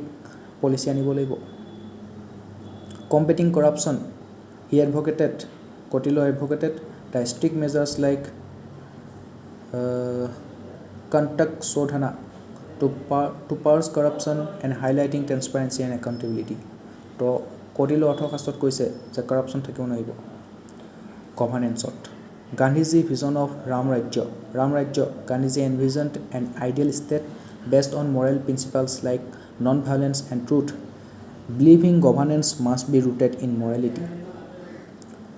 Swaraj, his concept of self-rule, emphasizes citizen participation as crucial for ethical governance. Aristotle distinction. Aristotle classified government as either perverted or legitimate, emphasizing the latter's focus on public good over the ruling class interest. তো পাব্লিকৰ গুডৰ কথা ভাবিব লাগিব, public ইণ্টাৰেষ্টৰ কথা ভাবিব লাগিব, ruling classৰ ইণ্টাৰেষ্টৰ কথা ভাবিলে নহ'ব। Other philosophical traditions. Confucianism stresses ethical leadership, social harmony, meritocratic selection for public office. সেইকাৰণে UPSC পাতে, APSC পাতে, যিবোৰ মেৰিটৰ মানুহ সিহঁতেহে পাব্লিক অফিচবোৰ চম্ভালিব পাৰিব। সেইকাৰণে এথিক্সৰ পেপাৰখন ইনক্লুড কৰিছে যাতে এথিকেল লিডাৰশ্বিপ, এথিকেল গভাৰ্নেন্স দিব পাৰি। John Locke and social contract theory highlight the consent of the governed and protection of individual right. তো জন লকে ইণ্ডিভিজুৱেল ৰাইটটো প্ৰটেক্ট কৰিবৰ কাৰণে কৈছে। Utilitarianism advocate maximizing happiness and well-being for the greatest number of people. Role of ethical leadership in ensuring good governance. তো good governanceৰ ক্ষেত্ৰত ethical leadershipৰ role কি? Setting moral standard. Ethical leaders set the tone for the organization. Their conduct becomes a benchmark for subordinates, creating a culture of integrity and fairness. বস্তুৱে যদি ঘুষ খাই থাকে তো বাকীবোৰ তাত অলপ কাম কৰা কৰ্মচাৰীবিলাকৰো ঘুষ খাবই। তো বছৰ ওপৰত বহুত ডিপেণ্ড কৰে। তো এথিকেল লিডাৰ আমাৰ খুবেই দৰকাৰ। তো বছক দেখি পেলাই বাকীবোৰ কৰ্মচাৰী এথিকেল হ'বলৈ শিকিব। Example, E. Sridharan, known as the Metro Man of India, upheld high ethical standard in public service, ensuring timely and corruption-free execution of the Delhi Metro project. তো Delhi Metro projectটো কোনো ধৰণৰ কৰাপশ্যন হোৱা নাই, timely তেওঁলোকে execute কৰিছে, public service delivery দিছে, ঠিক আছে। আৰু সেইকাৰণে ই শ্ৰীধৰণক মেট্ৰ' মেন অফ ইণ্ডিয়া বুলি কোৱা হয়। তো সি এটা এক্সাম্পল ক্ৰিয়েট কৰিছে যে এথিকেল লিডাৰশ্বিপক কিমান ইম্পৰ্টেণ্ট হয় পাব্লিক ছাৰ্ভিচ ডেলিভাৰীৰ ক্ষেত্ৰত। Promoting accountability, ethical leaders create systems for internal and external accountability through transparency, citizen feedback, and audit mechanism. So accountability আনিব লাগিব, audit mechanism আনিব লাগিব, citizen feedback ল'ব লাগিব, transparency আনিব লাগিব। Kiran Bedi, during her tenure in Tihar jail, introduced reforms that promoted accountability and human treatment of inmates. Tihar jailতো জানাই তাত গ'লে আৰু মানুহ শেষেই আৰু। তো কিৰণ বেদিয়ে তাত কি কৈছিলে, কিছুমান ৰিফৰ্ম আনিছিলে, একাউণ্টেবিলিটি প্ৰমোট কৰিছিলে আৰু ইনমেটবিলাকৰ হিউমেন ট্ৰিটমেণ্টৰ ব্যৱস্থা কৰিছিলে। Championing equity and social justice, ethical leadership ensures policies do not favor vested interests but are based on fairness, especially for the vulnerable. Example, Mahatma Gandhi's idea of Sarvodaya, welfare of all, exemplified how moral leadership can guide inclusive governance. Institution building, ethical leaders contribute to building institutions that endure beyond their tenure, embedding values into organizational structure. কোনোবা এজনী এবাৰ ethical leader হৈ গ'ল, তেওঁ যিখিনি value দি থৈ যাব, তো তেওঁ ৰিটায়াৰমেণ্ট হোৱাৰ পিছতো সেই ভেলুখিনিত সেই অৰ্গেনাইজেশ্যনটোত থাকি যায়, ঠিক আছে। Ethical issues in Indian governance, কেনেকুৱা ধৰণৰ ইথিকেল ইছ্যু দেখিবলৈ পোৱা যায়। Abuse of authority, officials exceeding powers, making biased decision or misusing resources, erode trust. Recent report cited unauthorized land acquisition by government official, bypassing legal procedure. তো যিবোৰ government official আছে নিজৰ পাৱাৰটো মিছ ইউজ কৰে, ঠিক আছে। তো লেণ্ড একুৱাজিশ্যন কৰা দেখিবলৈ পোৱা যায়। তো এইবোৰ কামে কি হয়, পাব্লিকৰ ট্ৰাষ্টটো কমাই দিয়ে গভৰ্ণমেণ্টৰ ওপৰত আৰু গভৰ্ণমেণ্ট অফিচিয়েলবিলাকৰ ওপৰত। Negligence and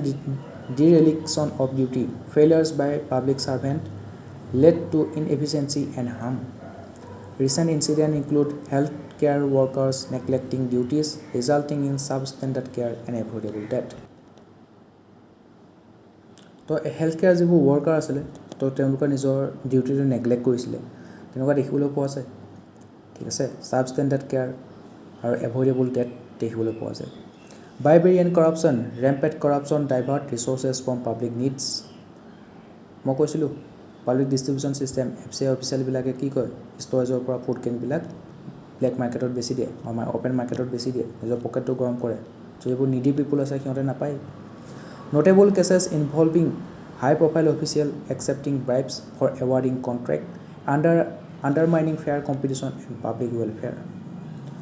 তো ব্ৰাইব লৈ পেলাই কণ্ট্ৰেক্টবোৰ দি দিয়ে ঠিকাদাৰবিলাকক। Complacency and lack of motivation, many officials prioritize personal benefit over public service, Surveys reveal widespread dissatisfaction with lack of recognition and incentive cited as demotivating factors. তো lack of motivation অফিচিয়েলবিলাকে ইমান কষ্ট কৰি কাম কৰে তেওঁলোকক তেনেকুৱা কি কয় কোন ধৰণৰ ইনচেন্টিভ নিদিয়ে ৰেকগনিশ্যন নিদিয়ে এৱাৰ্ড নিদিয়ে সেইকাৰণে কৰ্মসূচী আনিছে কৰ্মসূচী ঠিক আছে কৰ্মসূচী এৱাৰ্ড তো কেনেকুৱা ধৰণৰ মটিভেশ্যনৰ অভাৱত কি হয় তেওঁলোকে নিজৰ পাৰ্চনেল বেনিফিটৰ কথাই ভাবে পাব্লিক ছাৰ্ভিচৰ তুলনাত patronage and favoritism nepotism and favoritism in appointment undermine transparency. Recent controversies include political leaders appointing unqualified individuals based on personal relationship rather than merit. তো merit কবাতে থাকে যাৰ লগত মন্ত্ৰীৰ লগত ভাল তাক ভাল জেগাত এপইণ্টমেণ্ট পাই যায় পলিটিকেল লিডাৰবিলাকৰ লগত ভাল চিনাকি থাকিলে কি হয় পাৰ্চনেল ৰিলেশ্যনশ্বিপৰ বলত ভাল পোষ্টত এপইণ্টমেণ্ট পাই যায় তো মেৰিটৰ কোনো কথাই নাই ফেভৰিটিজম দেখিবলৈ পোৱা যায় নেপোটিজম দেখিবলৈ পোৱা যায় এইবিলাকে মানুহৰ বিশ্বাসটো গভৰ্ণমেণ্ট আৰু গভৰ্ণমেণ্ট ইনষ্টিটিউশ্যনৰ ওপৰত কমাই দিয়ে excessive secrecy and lack of transparency opacity in decision making obstruct accountability instances of withholding crucial information about public project raise concern about conflict of interest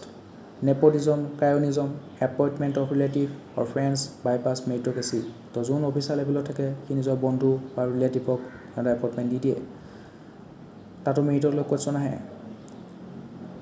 recent cases involving influential figures using their influence to secure contracts and position for close associates lack of empathy and compassion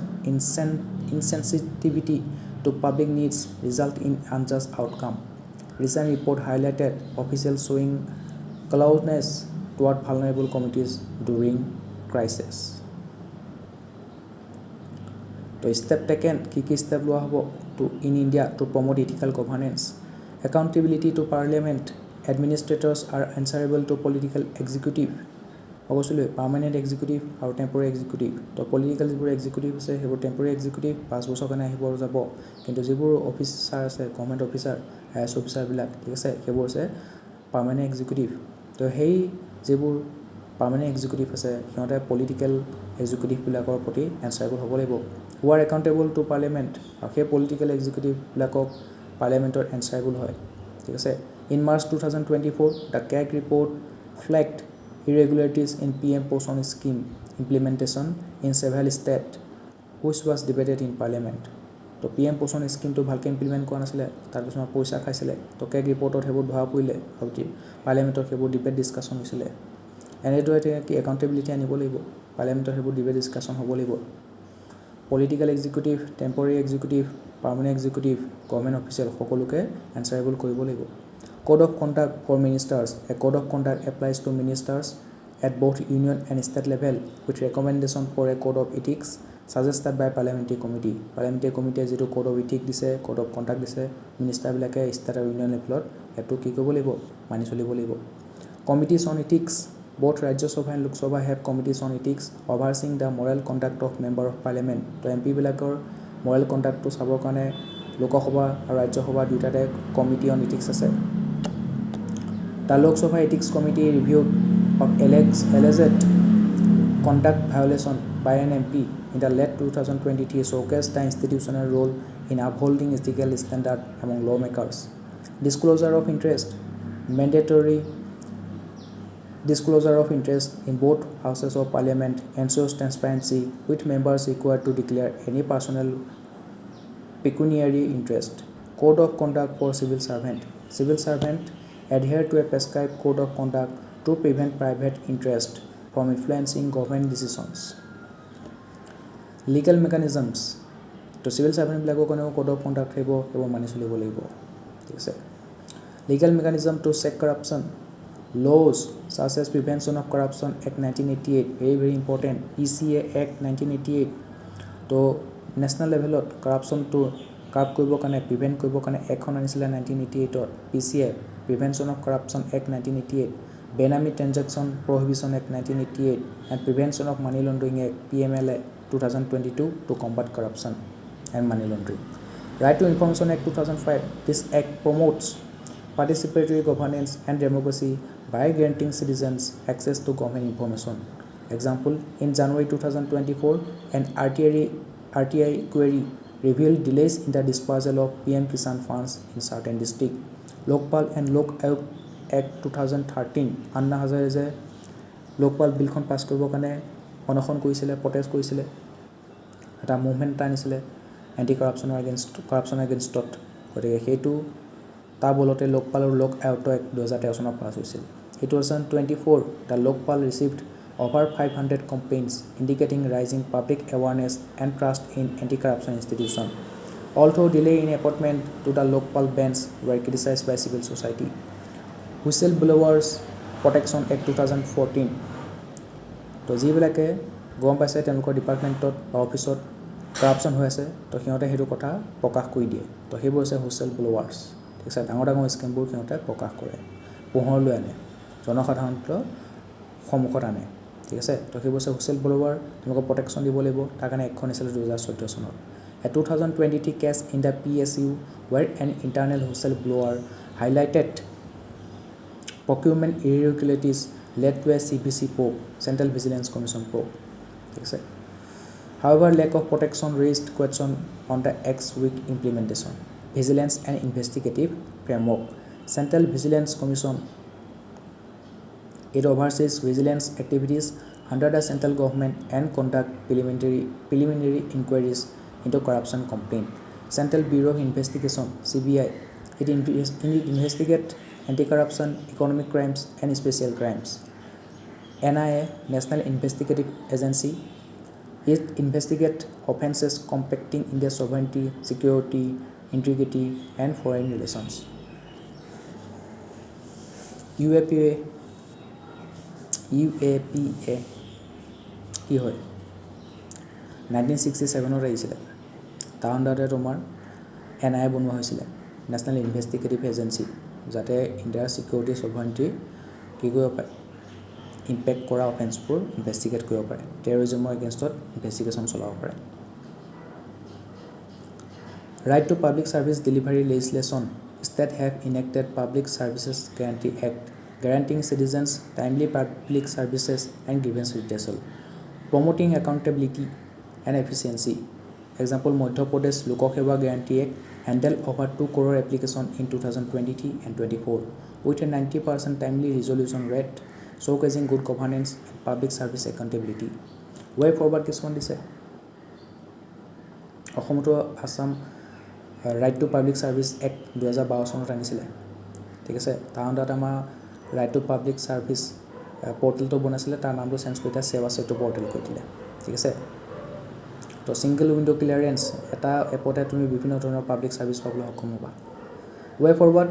while India has taken commendable step toward strengthening its ethical framework further action is needed to fully address the challenges and secure lasting progress here are some key areas for improvement strengthening legal framework and accountability mechanism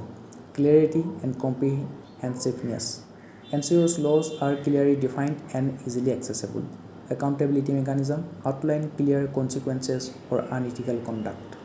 enhancing management practices and whistleblower protection anti-corruption training equip officials to identify and report corruption internal complaints system establish robust system for ethical conduct whistleblower protection strengthen laws and provide anonymous report channels implementing robust integrity audit and addressing recommendations regular assessments conduct integrity audit to identify vulnerabilities proactive measures implement preventive action based on audit findings addressing recommendations act on suggestions like partial state funding of elections combating corruption with stronger measures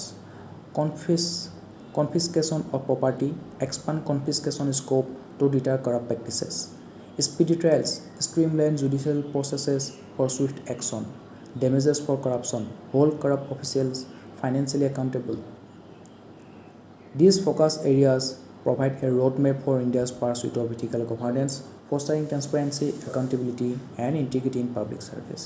তো ইমানখিনি আসলে আমাৰ এনভায়ৰনমেন্টাল governance আৰু ethical গভৰ্নেন্সৰ টপিকখিনি এতিয়া ethical গভৰ্নেন্সৰ ক্ষেত্ৰত মই just ওপৰৰ পৰা পঢ়াই দিছোঁ আমি কি কৰিম যেতিয়া আমি এথিক্স পঢ়িম তেতিয়া আমি এই বিষয়ে ডিটেইলছত পঢ়িবলৈ পাম ঠিক আছে সেইকাৰণে মই জাষ্ট আভাসটো দি দিছোঁ বাকী আমি এইবোৰ বহুত ডিটেইলছত পঢ়িবলৈ পাম ইণ্ডিয়াত কেনেকৈ ইথিকেল গভাৰ্নেন্সটো আমি আনিব পাৰোঁ ঠিক আছে তো আমাৰ 6 নম্বৰ চেপ্টাৰটো শেষ হৈছে আৰু বাটৰ 2টা চেপ্টাৰ আছে citizen charter and role of civil servant in a democracy right তো সেইকেইটা আমি পঢ়ি শেষ কৰিম সোনকালে তাৰপিছত আমি ইথিক্স ষ্টাৰ্ট কৰিম থেংক ইউ ভেৰি মাছ আজিৰ ভিডিঅ'টো আপোনালোকে চালে যদি চাই ভাল পালে লাইক কমেণ্ট কৰিব ঠিক আছে ধন্যবাদ